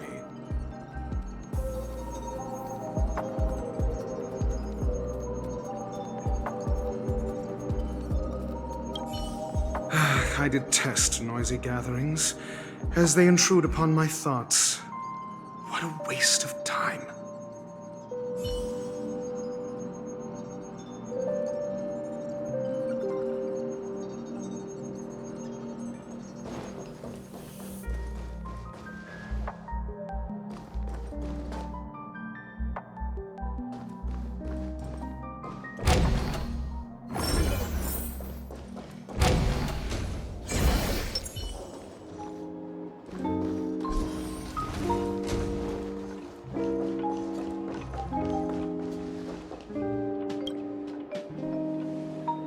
Well, if it isn't my old friend. It hasn't been long, and yet here we are again. How are you?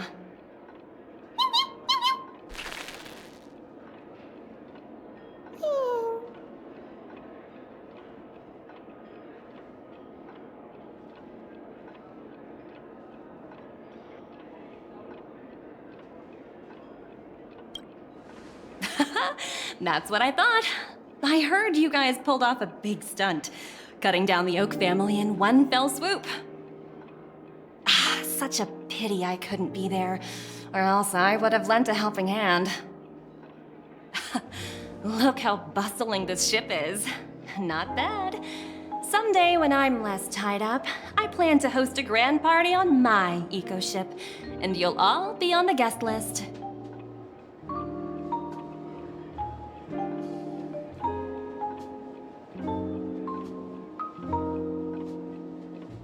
Transform?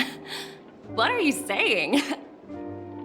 Oh, I understand now. You're referring to Aventurine's cornerstone, right? Sorry. Compared to him, my ability is not as visual. Guess there is no harm telling you. The abilities of the 10 Stonehearts as cornerstones are all different. Some can even read your thoughts, grasp your desires. So, be careful. Now that I think about it, it was good that Branya got there when she did in Bellabog. If she came any later, we probably wouldn't have ended up as friends.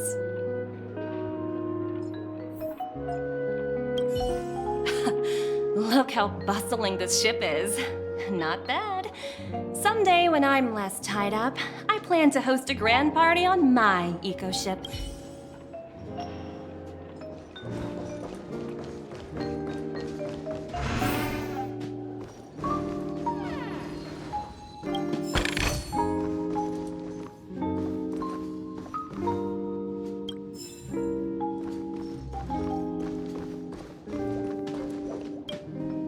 Hey there, lively lady. Welcome to the Bonajade Exchange. What should I call you?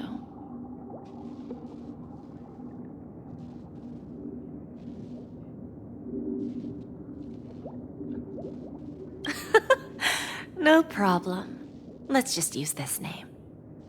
So, Miss, March 7th. What do you wish for? And what are you willing to sacrifice for it?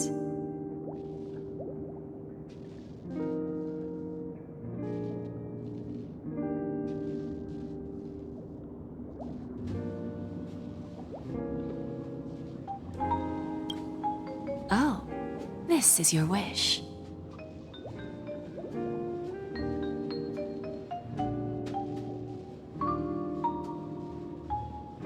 Sounds simple enough. Very pragmatic. Then, let's discuss the cost.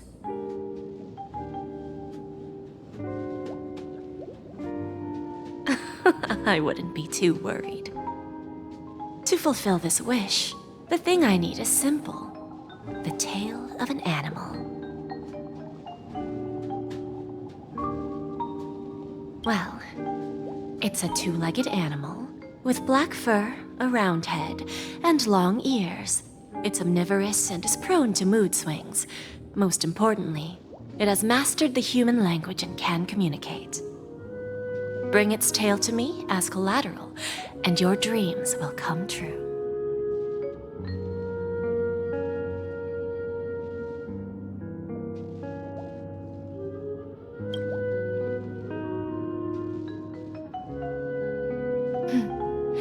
May fate bring us together again, Miss Trailblazer.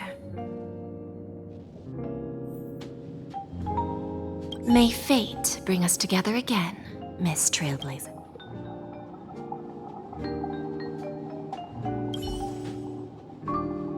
Stream forth the gleam of old blades.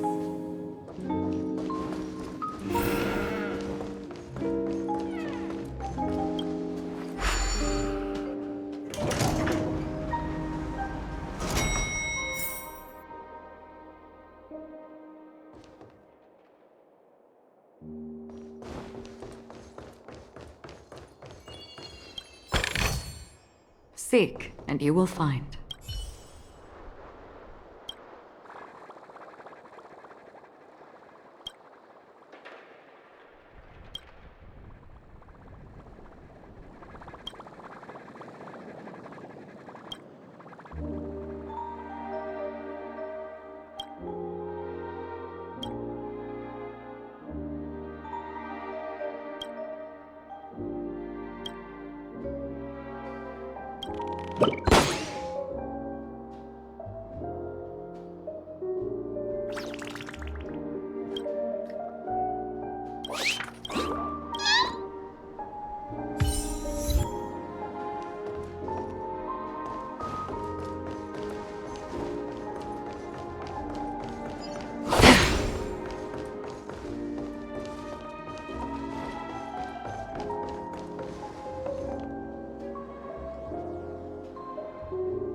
The festival hasn't started.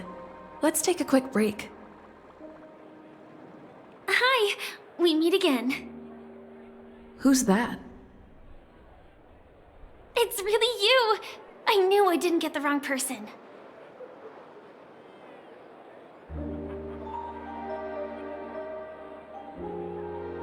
It was you. I saw you opening treasure chests, hitting balloons, and playing dreamy slots.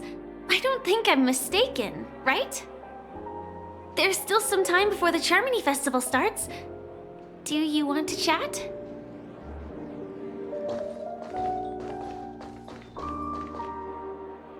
Two murder cases, a showdown with the IPC's ambassadors, the legacy of the Nameless, and a remnant of the Order who wishes to replace an Eon-created paradise with a dream. You guys even ended up shattering the dream. It's truly been quite a vacation. It's a good thing that you guys managed to overcome all those difficult problems. Congratulations! After the Charmony Festival's opening, will you guys be leaving again?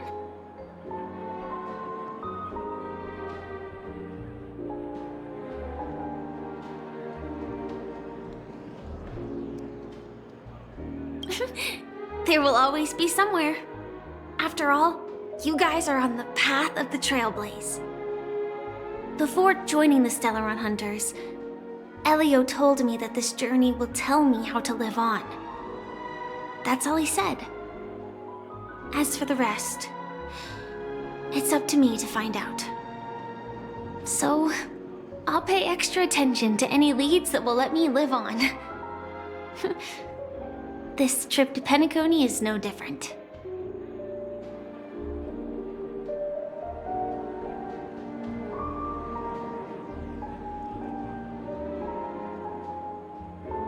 Yes. Initially, I thought the answer might lie with the riddle of the Watchmaker. I was looking in the wrong place, but I did reap some rewards. Do you know Miss Jade from the IPC's Strategic Investment Department? Bonajade Exchange belongs to her. She told me her price, but...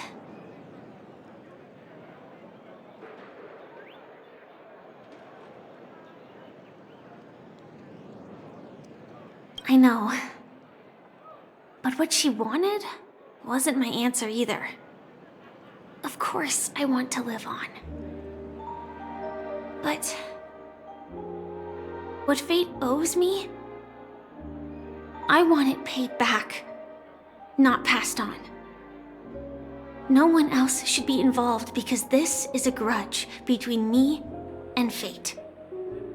Speaking of which, actually, I feel that I still owe you a formal apology for that matter with the performer of the Iris family. Even the smallest of lies can turn into a betrayal as sharp as a blade. I'm sorry.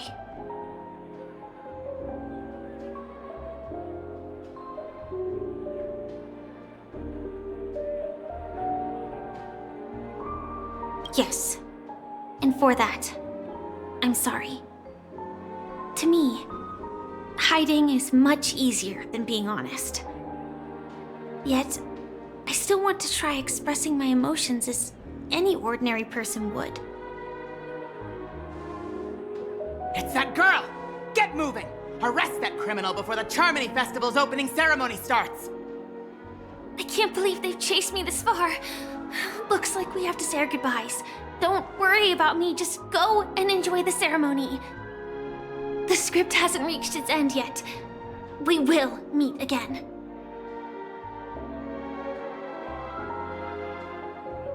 I hope she's okay. But if it's only those two hounds again, she'll probably be fine. I'll send a message later to check in on her. Let's go attend the Charmony Festival first.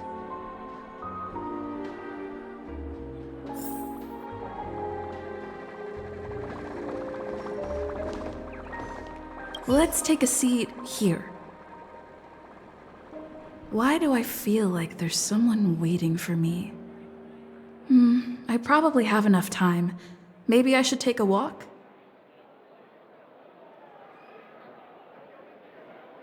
Forget it. I've done enough walking around already. Let's take a seat and rest for a while.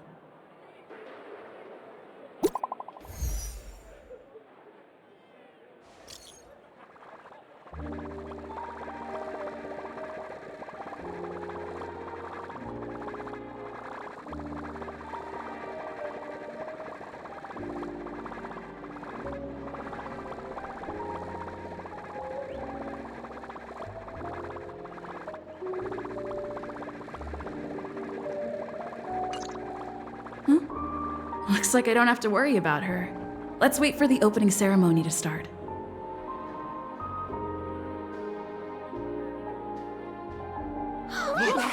It's Miss Robin! Hey, Miss Robin! Hey, Miss Hey, Robin! over here, Miss Robin! Miss Robin! Miss Robin! Miss Robin! Miss Robin!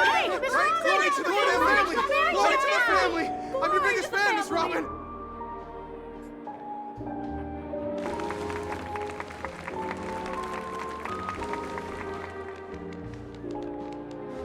Distinguished guests, fellow family members, ladies, gentlemen, and friends from all over the cosmos. It's a pleasure to join you all in celebrating the grandest ceremony of the Amber Era, the Charmony Festival. Firstly, on behalf of the Penacony family's 5 major lineages, and on behalf of myself, I'd like to extend a warm welcome to all our guests.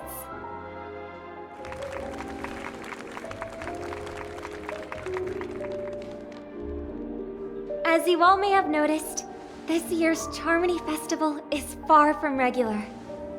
Thanks to the efforts of everyone, this celebration is unprecedented in scale, with factions from across the cosmos in attendance. Not only that, the customary opening ceremony held at the Penacony Grand Theater has now moved to the Radiant Feldspar, the very airship you all stand upon. We invite you to express your warmest applause and deepest appreciation for Oti Alfalfa, head of the Alfalfa family, for his selfless devotion to the Harmony's cause.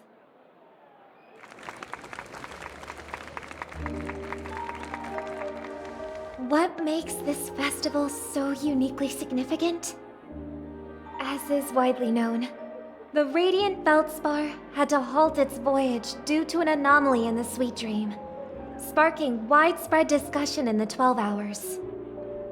Thanks to the hard work of Penacony's internal and external factions, we've finally gotten the Dreamscape back on track, just in time for the Charmony Festival. And as they say, good things come in pairs. The Charmony Festival not only celebrates this achievement, but also marks the relaunch of the Radiant Feldspar.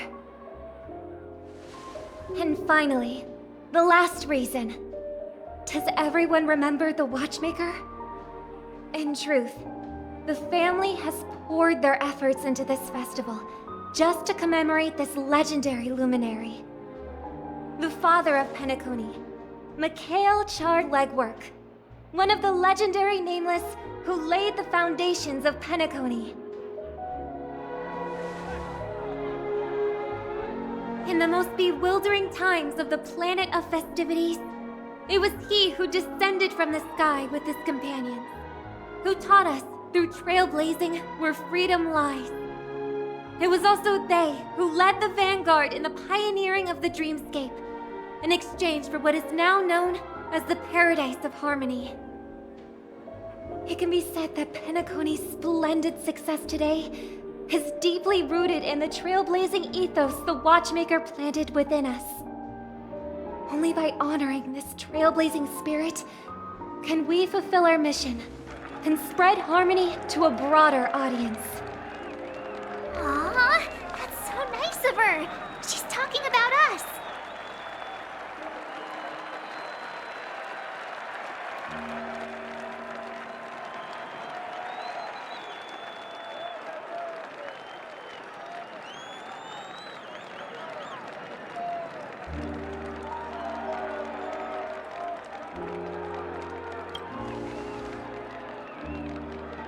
Obviously. Wait, why does that seem so ominous? And now, the Sweet Dream is back on track. All thanks to the Trailblaze, of course. If it weren't for everyone on the Astral Express, we wouldn't be able to successfully host this Charmony Festival. Thus, with unanimous consent from the 5 major lineages, Penacony's family, on behalf of all family members throughout the cosmos, offer a token of appreciation to the Nameless. Oh, I wonder if it's gonna be a big one! We will transfer ownership of the Radiant Feldspar to the Astral Express. A meager appreciation that we hope you will accept with grace. Let us gift our applause and cheers to these brave and dauntless Nameless. Nameless! Nameless! Nameless! And now, I propose a toast. To harmony, to the trailblaze, to the future of Penacony and the universe, and to the generous Alfalfa family head, Mr. O.T. Alfalfa. Cheers! Cheers!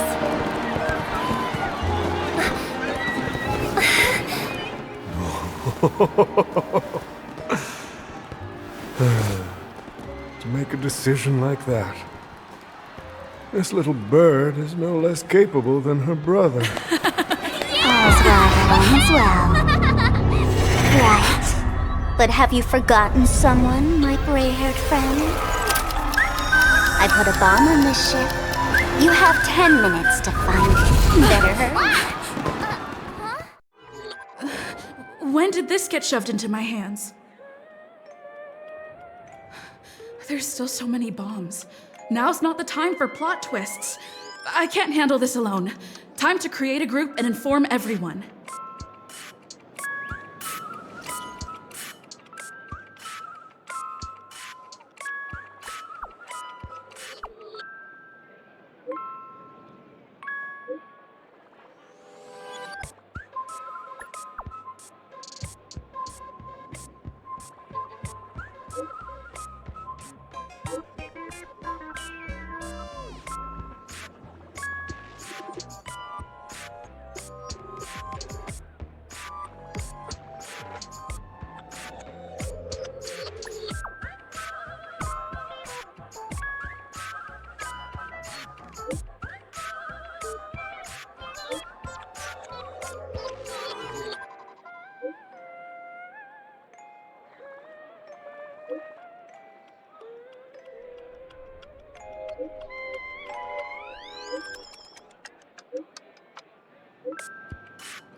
All set.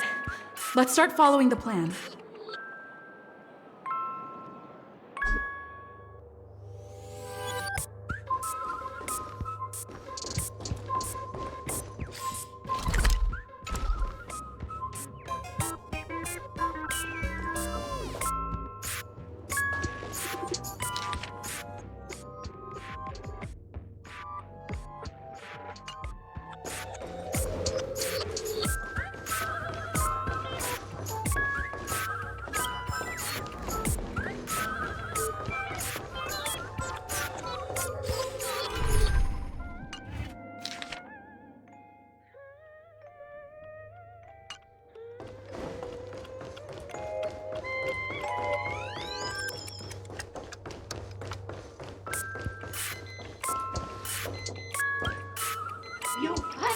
surprised, oh great gray-haired little one. I'm the constable around these parts, and right now, I'm posing as a bomb.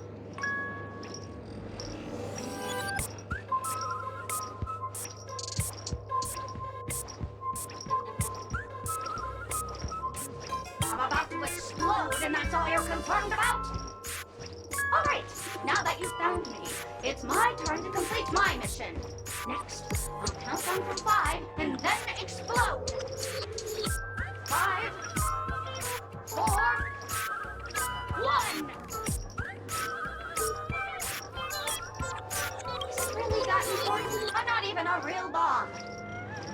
Was it surprising, shocking, horrifying? No? Really? Fine. That's too bad then. You really ought to learn how to win a girl over.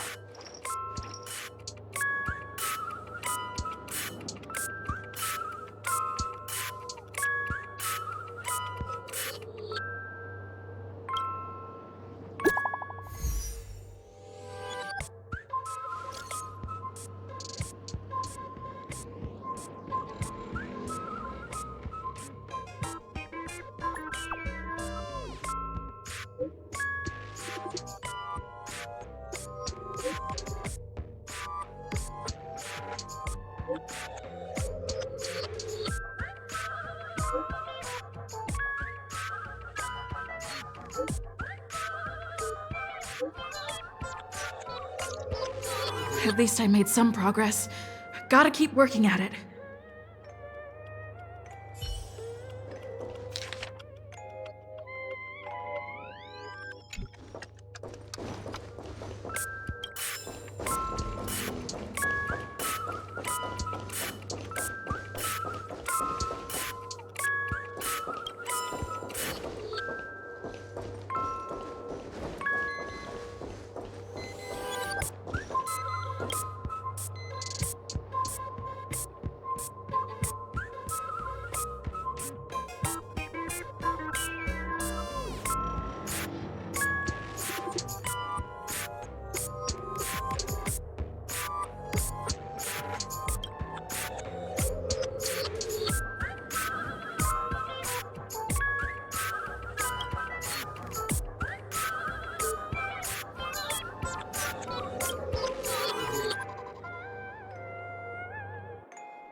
We meet again.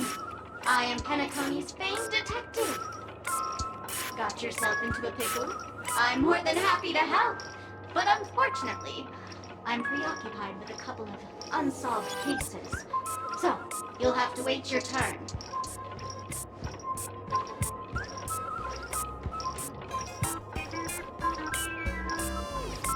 Bob. Right. It completely slipped my mind. Dr. Boom specializes in explosives. I need your help, miss. You've had quite a few run-ins with Dr. Boom. And with the recent bomb situation, you're bound to find evidence that proves Dr. Boom is the killer. The first case is the Soulglad factory arson case. We found a hammer, a doll, and half a liter of unidentified fluid at the scene of the crime. Our forensics results showed it's a red herring.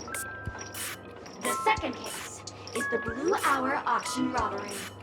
A gang of masked thugs broke in, stole a fragment of the Astral Express, and left behind a large hammer, a doll, and a half-dead red herring at the scene. Those are all the details.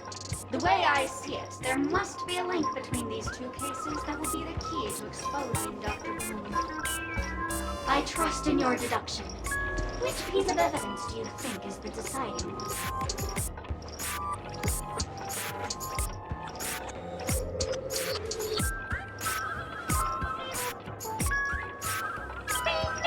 Correct answer! You're good as gray hair. Your mind is pretty sharp. Seeing as you've put in so much effort, I'll throw you a bone. The bomb's not here. This is only a prank I've craftily set up. Hurry, time's running out. You better find that real bomb quickly.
Hello, lovely actor. You can call me the Director Doll. I often use this name in film credits. If you didn't know, I'm the one who directed the entire farce in Penacony. As the leading lady of the show, what did you think? Feel free to share your thoughts. Well, actually, due to the current plot requirements, you're only allowed to say one line. So please try and resist the urge to share your thoughts.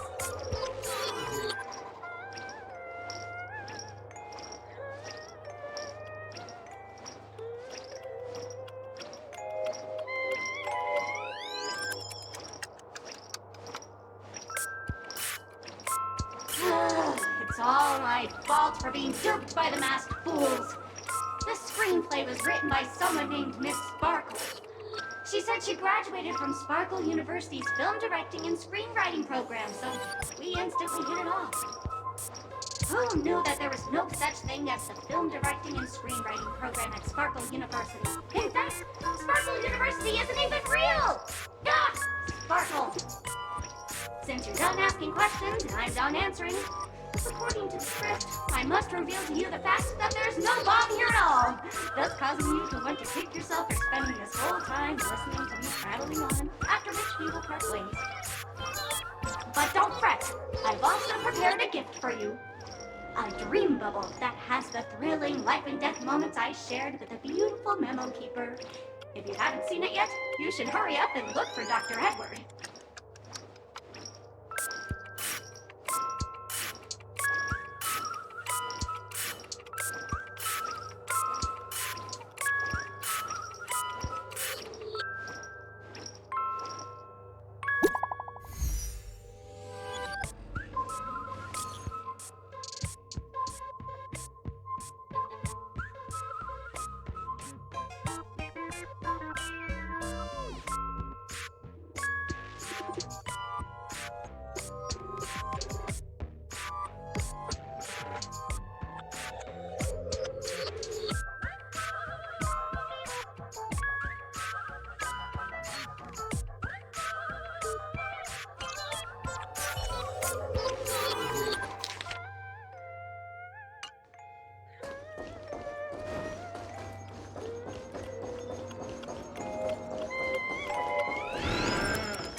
I'm a bomb. There's still some time before I explode, so you can take a look around first.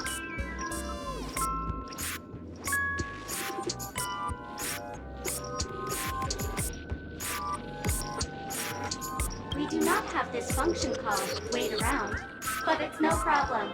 To ease any boredom during your wait, I can play a soothing song for you. Now playing Never Give Up, Never Surrender by the trending superstar Ast Rickley from the Epsilon 12 system. Oh, hang on.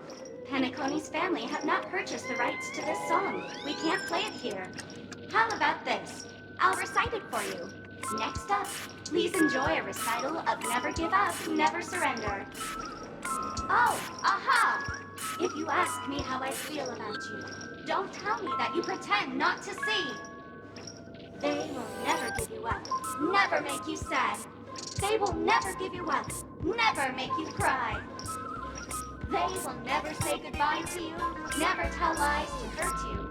Praise, aha!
Not much time left.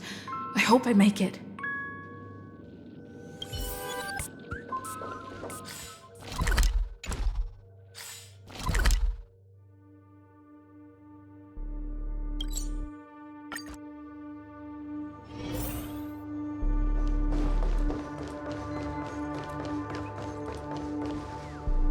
Minutes 46 seconds. 28 minutes 45 seconds. You're here!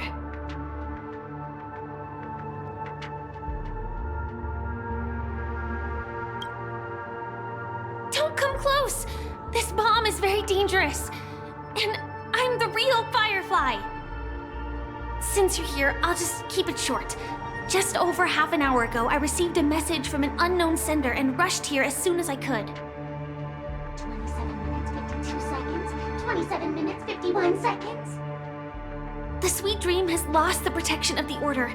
If it were to blow up here, the consequences would be unfathomable. I've scrutinized it for a long time, but the bomb's design is incredibly unique, as if it's been locked by some mysterious path force. Apart from its creator, I fear no one knows how to deactivate it.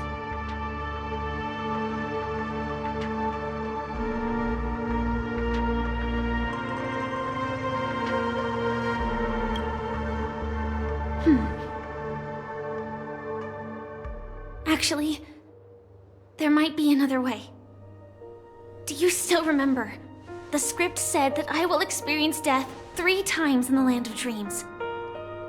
I think this moment heralds the 3rd time.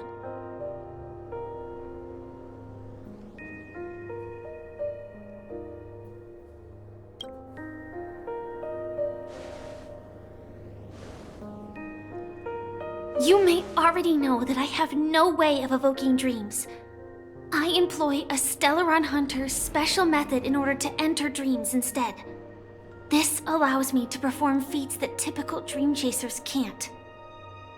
As long as I can bear the pain of the Memoria pressure, I'll be able to dive into the primal memory zone beyond the dream and extend a lifeline to the Radiant Feldspar.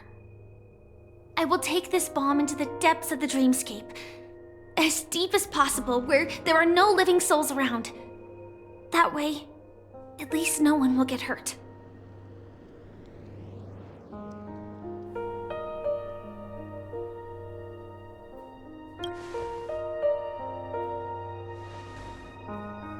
Don't worry. I believe that this Firefly armor will be enough to take me to where I need to go before the countdown ends. And maybe even make it back safely. At present, this is our best and most logical course of action. After all, a long story deserves a happy ending. I have some words to share with you, though they were spoken to me by Miss Acheron. She said that the so-called impossible is merely something that is yet to happen. At the moment, there are so many things that seem impossible, but are they really never going to happen? Maybe it's just that the moment to disprove these impossibilities hasn't arrived yet. Whether it be a literal ending, suffering akin to death, or a harrowing deathscape. Before the appointed destination arrives, they are all the same. Yet I can still make myriad choices. I also firmly believe that when that moment arrives for us to make a choice, the answer to our end will already be within our hearts. It is not destiny that shapes us, but we who shape destiny. The Astral Express and the Stellaron Hunters are like light and shadow. We walk on different paths, intertwined, moving forward and growing together. Maybe the end is predestined, but it is not today. Since things are going too well, let's speed up the countdown. Human life is short, just like fireflies to a flame. So if you have an answer in your heart, always remember, don't leave with any regrets. We have this right, don't we?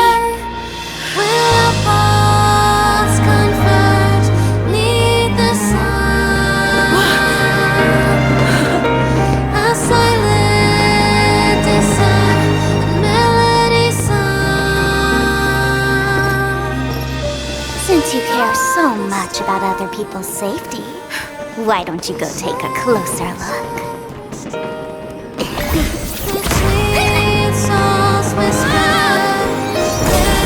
You see, everything is possible in this land of dreams. We each came here with our own goals and realized them in unimaginable ways. Regardless if the result was a sweet illusion or a bitter reality. It was an answer we longed for, day and night. So, why do people choose to slumber? I think it's as you said. Because in the end, we will wake up from our dreams.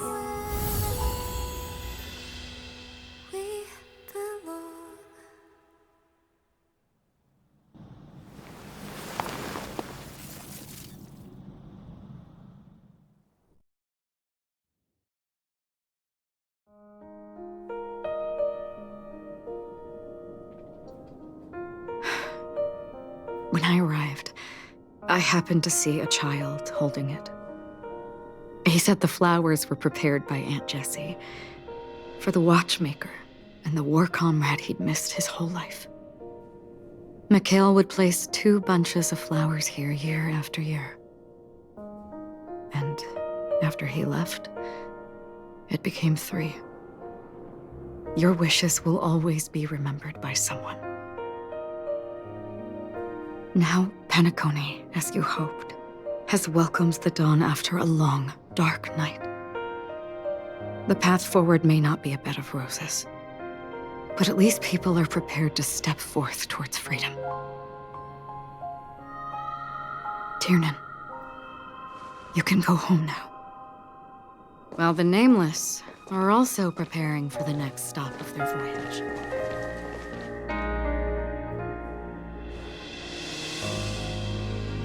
But before leaving, we still have one last thing to do.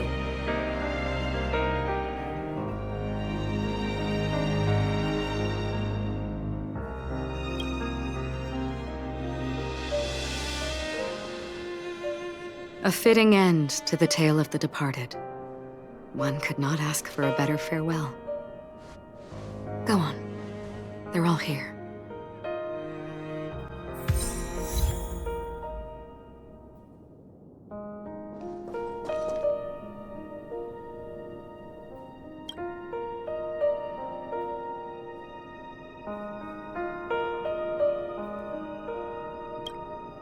Honestly, when I heard the conductor's request, I was pretty surprised.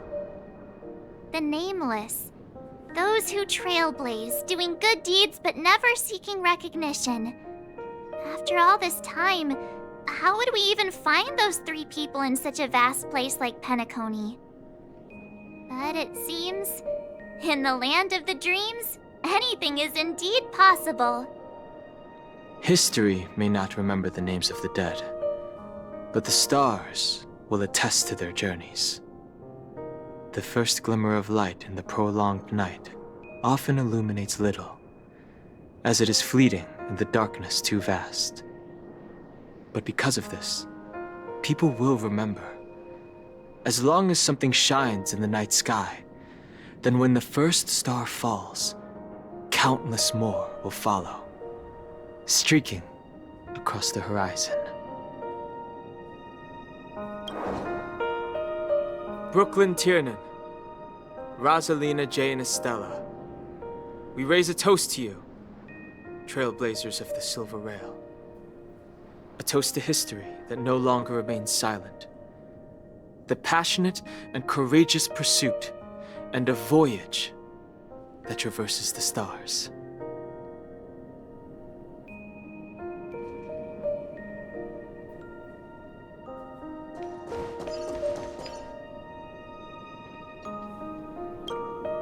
That statue. It wasn't here last time. Looks like this is the last riddle that Mr. Gallagher left for us. In the end, we still failed to figure out his true identity, or if he was even a living person. What should I say? I mean, this guy is definitely a history fictionologist, all right. I'm suddenly reminded of the time at the theme park when he said he was only 13 years old. Could that have meant something too? Either way, he's an enigmatic character for sure. At least our journey together in Penacony was real enough. And his loyalty and love for this land must have been real too, right?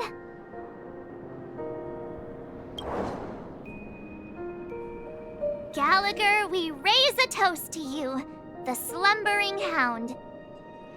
To the festival's invitation, to all lies and the singular truth. If we ever meet again, please don't talk in riddles.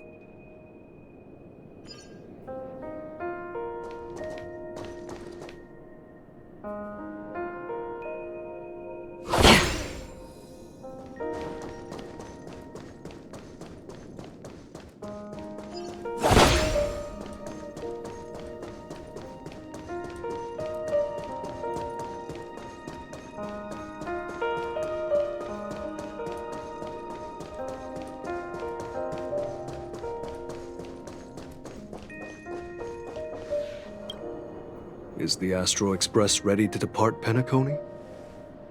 Apologies, Mr. Mika, that we are only now bidding you farewell. Oh, that's all right. You've all done so much for the Watchmaker, and we are forever indebted. Allow me, as the representative of Dreamflux Reef, to make another toast to all the nameless. What will the people of Dreamflux Reef do now? Many will continue to live here. Those accustomed to being awake will mostly have a hard time getting used to a life of darkness with their eyes closed. Though the order has faded, there must be someone to watch over this primal memory zone. Penacony's nights are long, and there are many who are still far from a good night's sleep. As for the sweet dream over there, we're still managing without it, aren't we? Mika and residents of Dreamflux Reef, we raise a toast to you, watchers of the long dream. To your tenacity throughout time, to each sorrowful night, and to the dawn that is finally upon us.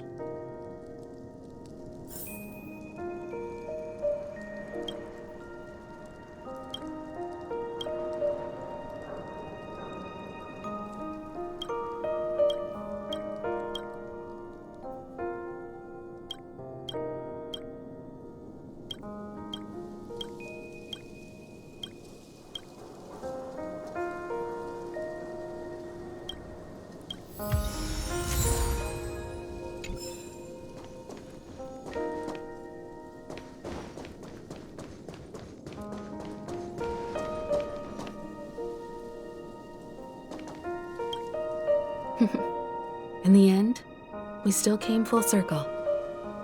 This trailblazing expedition started from the moment you and a bellboy ran into each other. After going on a journey of many twists and turns, they still ended up where they started.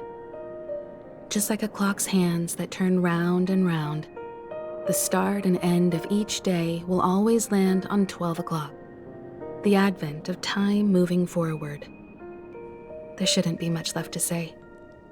This entire adventure started because of you, and should naturally end with you. And then, a new page will be turned.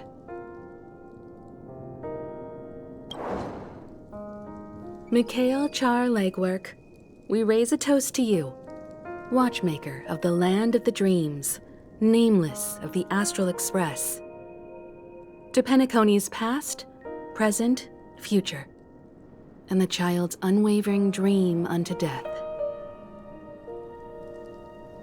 With that, our duty as nameless should be complete, right? The trailblaze can illuminate the way. But ultimately, the future of a world belongs to those who live in it.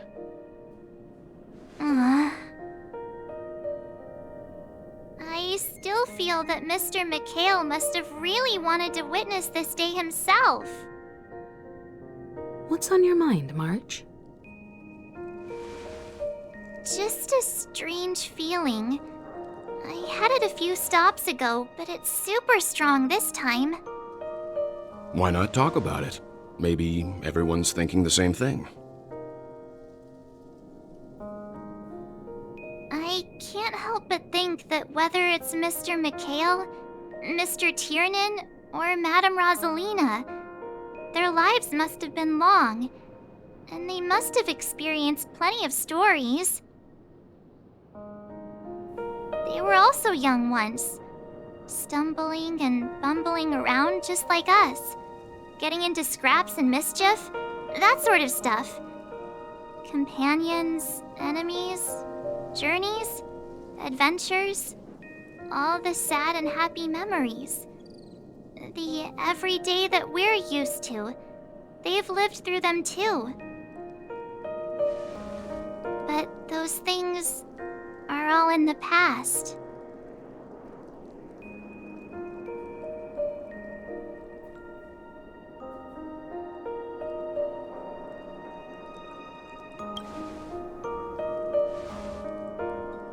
It's rare that I'm this serious. Can't you just humor me for once? Sheesh. It'll be easier to understand if I use an analogy. Like when you're reading a book. If one of its characters keeps running into obstacles, and experiences an ending full of regrets. We're bound to feel a bit mixed about it, right?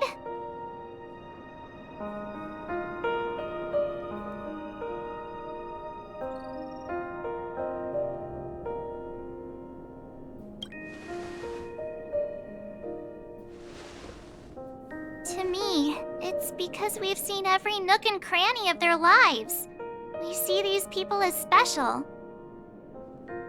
So, even if there are parts of it that aren't really realistic nor logical, we still hope that their story gets a good ending when it comes.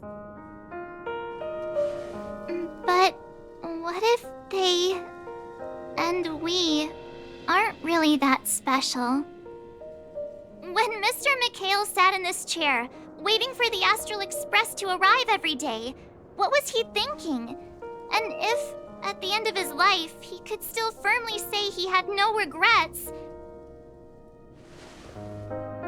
then what is this regret we feel in our hearts right now? I think each and every one of us is searching for the answer to this very question. The universe is vast, and our lives are but specks. The trailblaze never ends, but against the backdrop of the cosmos, the average person's lifelong journey is merely a short stretch. But it is in this minuscule distance that paths cross and countless worlds connect.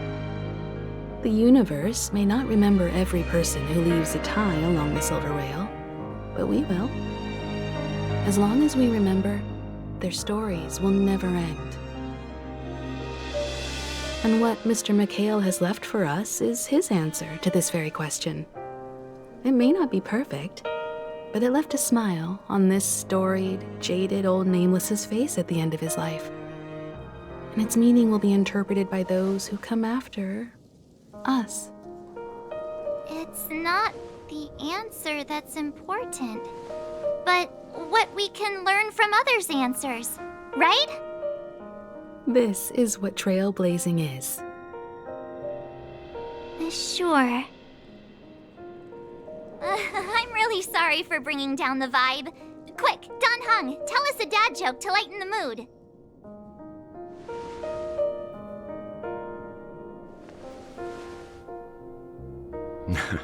It's never a bad thing to reflect. One day, we'll all have to face our own farewells. But before that, we still have a long way ahead of us together. So the most important thing right now is to tell the conductor what we saw in Penacony. Then prepare ourselves for our next trailblazing destination. I should get back to the Express. Or maybe I could say my final goodbye to Acheron.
Do you still remember when we first arrived in Penacony?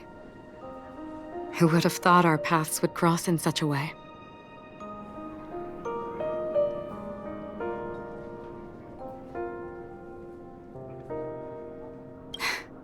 Come to think of it, I didn't even get a chance to formally introduce myself. Simply put, I'm a self-annihilator who was cursed by the Nihility. My hometown was destroyed a long time ago. and the whole world was erased beneath their shadow. In order to fight against the cruel end of self-destruction, I went on a journey in search of a way to sever the chains of the nihility. After a long and grueling search, I am convinced that my destination lies within the depths of the dark web, where reality and the nihility are separate. In there lurks a secret called Device 9. One day, I'll reach it. The ocean of stars is vast, and given our destinations, I'm afraid our paths may not cross again.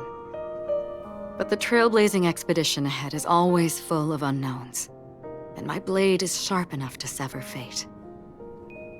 As long as we maintain our original resolve, I believe there will come a day where we will meet again. Ah. In that case, I must apologize for my rudeness. Do you remember when we first met? I once said you reminded me of an acquaintance. Because of the Self-Annihilator's curse, my memories are stripped away, blurring my past. And after our journey together, what I originally thought were familiar feelings were merely illusions. I believe this was truly our first meeting.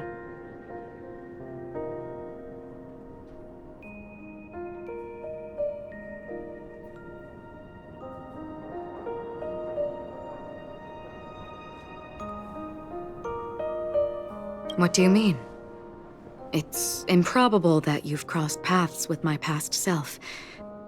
What I mean is, there is nothing left to retrace there.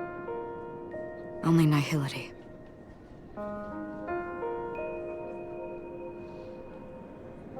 I see. You've also had a similar experience? Then you should know that this me and your memory of me are not the same person.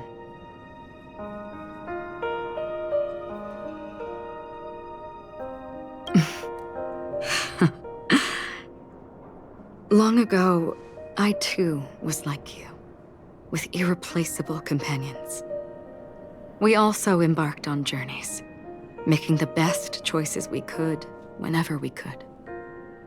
Unfortunately, we didn't achieve the outcome we wanted. But moments like this make me feel like they never even left. In this universe, there exist countless worlds that are similar yet different, and countless people who are alike yet distinct. I too have wandered alone, encountering acquaintances on strange worlds, seeing their silhouettes overlap with my past. In your opinion, what does this déjà vu mean?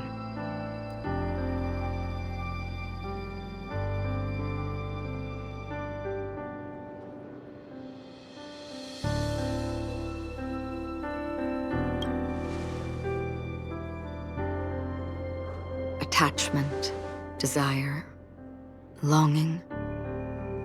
They may all be right, but they are all incomplete. I believe it's not something external, but something that originates within us. An emotion that traverses time from a certain moment of our past to reach us. Perhaps it's a source of warmth and happiness, or maybe it brings pain and sorrow. Each time we reminisce on our past, we always seem to notice a tiny but unforgettable instant that we left behind us, along with certain other things that remain constant throughout. That is a summary of our lives, encapsulating everything about us in these moments, proof of our shared path. Within them, we glimpse our own essence, and thus, we truly exist. Just like everyone in this story, hurtling onwards along the path of destiny with passion and courage for the things that breathe meaning into their lives.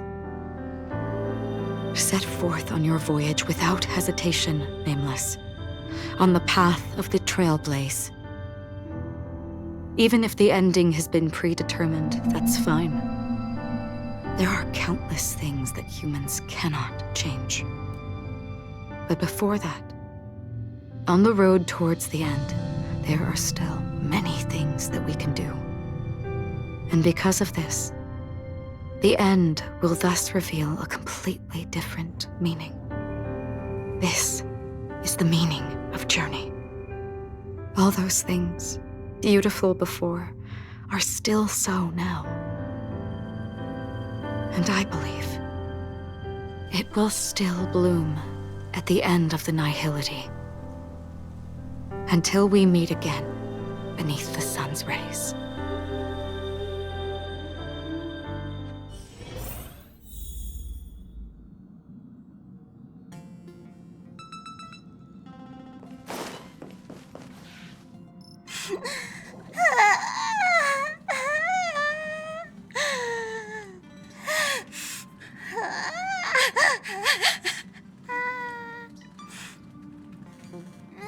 There. Chin up, Pom-Pom. Don't be sad. Don't cry. Wow. Your method of consolation is truly unsophisticated. Still better than just standing there like a scarecrow.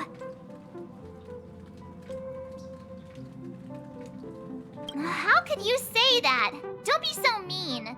And while you're here, why don't you help me comfort Pom-Pom? We told Pom-Pom all about our adventure, and they suddenly started crying. I've never seen Pom-Pom so sad before. The conductor never cries. Pom-Pom is never sad. Pom-Pom is just angry. Yeah, angry. No matter where the express stops, you lot always manage to cause chaos. My well-thought-out timetable completely ignored. If you carry on like this, the express is gonna run out of fuel. That's right. Pom-Pom is just angry. It's not because of Misha, Tiernan, Rosalina, and the rest.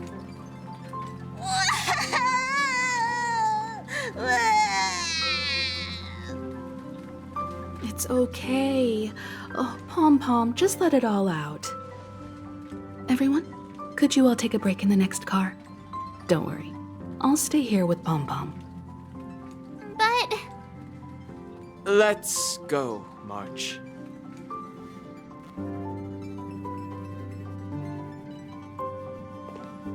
It's okay. Oh, Pom-Pom, just let it all out.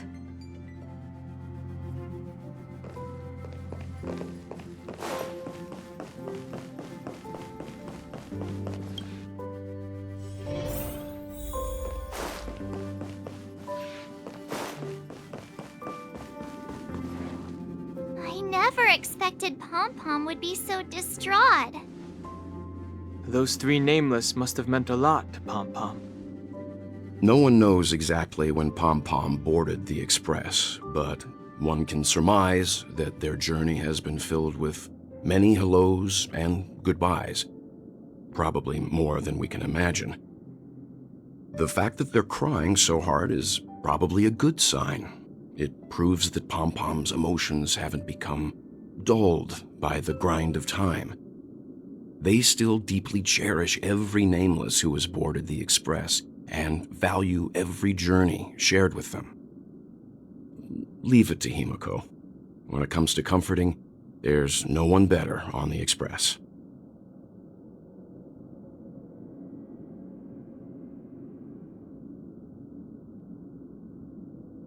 Well, they were a little emotional at the time, but I'm afraid that's not out of the question. Since you joined us, the Express has stayed longer than anticipated at every stop along the way, and to ensure that everyone always makes it back on board, Pom-Pom has had no choice but to delay the warp jump schedule. I see. No wonder I can regularly hear Pom-Pom pacing anxiously up and down the corridor. Turns out Pom-Pom's been silently putting in a lot of work for us. Wow. Different from typical vehicles, the Astral Express converts every trailblaze into the energy it needs to run. Ideally, as long as trailblazing expeditions continue without interruption, the Express will receive a constant flow of energy, much like a perpetual motion machine. But because of our previous encounters, fuel is being used up much faster than expected. We can probably only pull off 2 more warp jumps at most. Only 2 more? Isn't that super risky? Oh, I don't want to become an ice cube floating around in space again.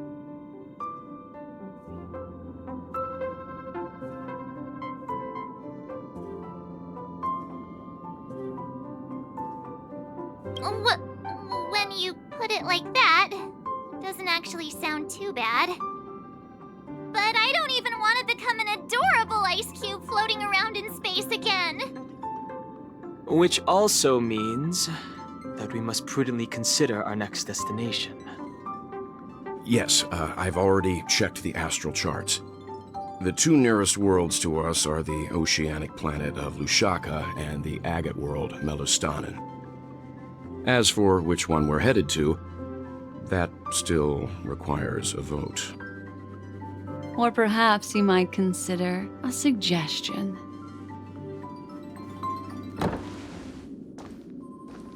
Everyone, we meet again. It's you! Why were you just in my room? It's a very cute room, Miss March. Just like you.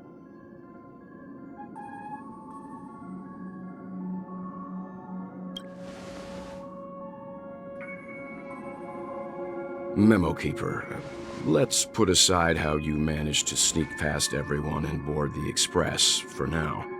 You mentioned a suggestion. I accidentally overheard how the Express obtains fuel. I just wanted to chat with everyone to see if we could work together. But now, it appears my suggestion could be the very lifeline that saves everyone. Please speak candidly. Depending on what you say, we could very well ask you to disembark. Ah, the Permanence's descendant. What a charming little dragon, especially with those mired memories of yours. But I digress.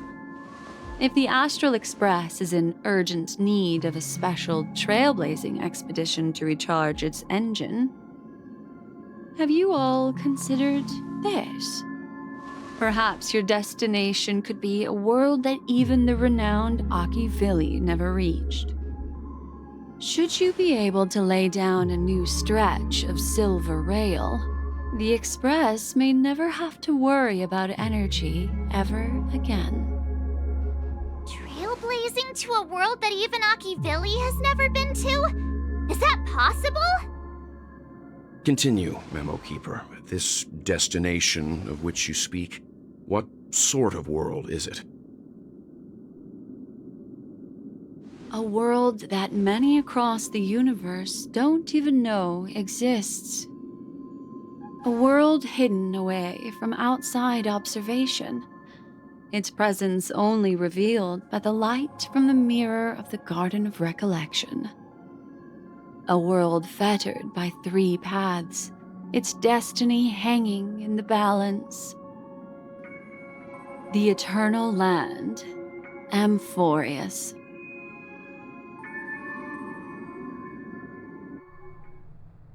I hope I'm not too late, child. I wasn't expecting it to be you. Don't you know how many sentry posts the family has built? And how hard it is to get you out of here? Looks like my time's up. What do you mean? What time? Negotiation, interrogation, or death. My fate lies entirely in your hands, Lady Bonajade. The dance is done.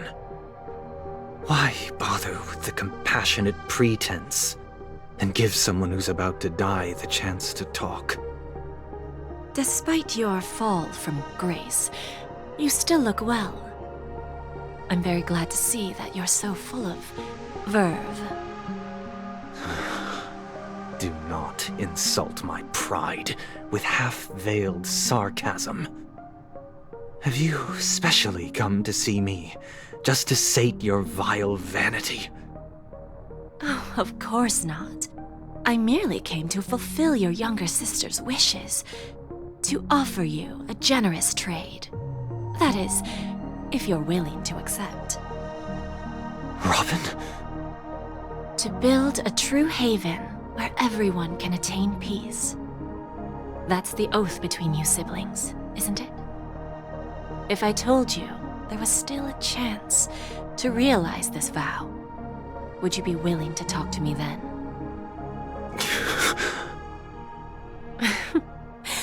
I recognize the gravity of this question, which is why you don't have to answer me right now. Go now.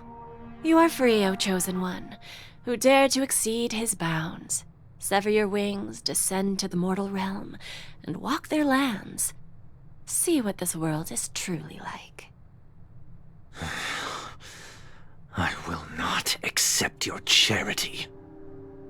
As I mentioned earlier, it's a trade, and you don't have to give me an answer right now. Rewards are not reaped in a day, and if there's one thing I'm best at, it's waiting. The sweet dream still continues, and the night is still long. You have plenty of time to contemplate your answer. A word of advice for you before we part ways. A word of warning from someone who's been in your shoes before. Life is too short to miss out on golden opportunities.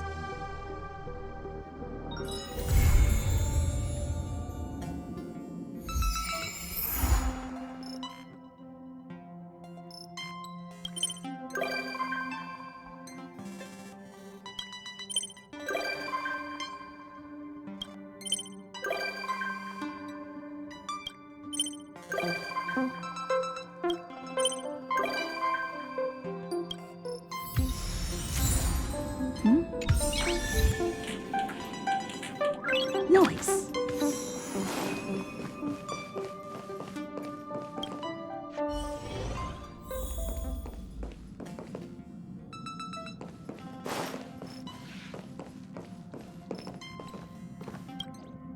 The feeling of relaxation is so nice.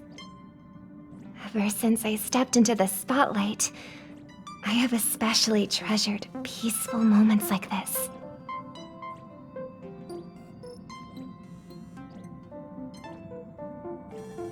Thank you. The cozy furnishings and peaceful atmosphere on the Express put me at ease. From this angle, I can see a brilliant river of stars. It's mesmerizing.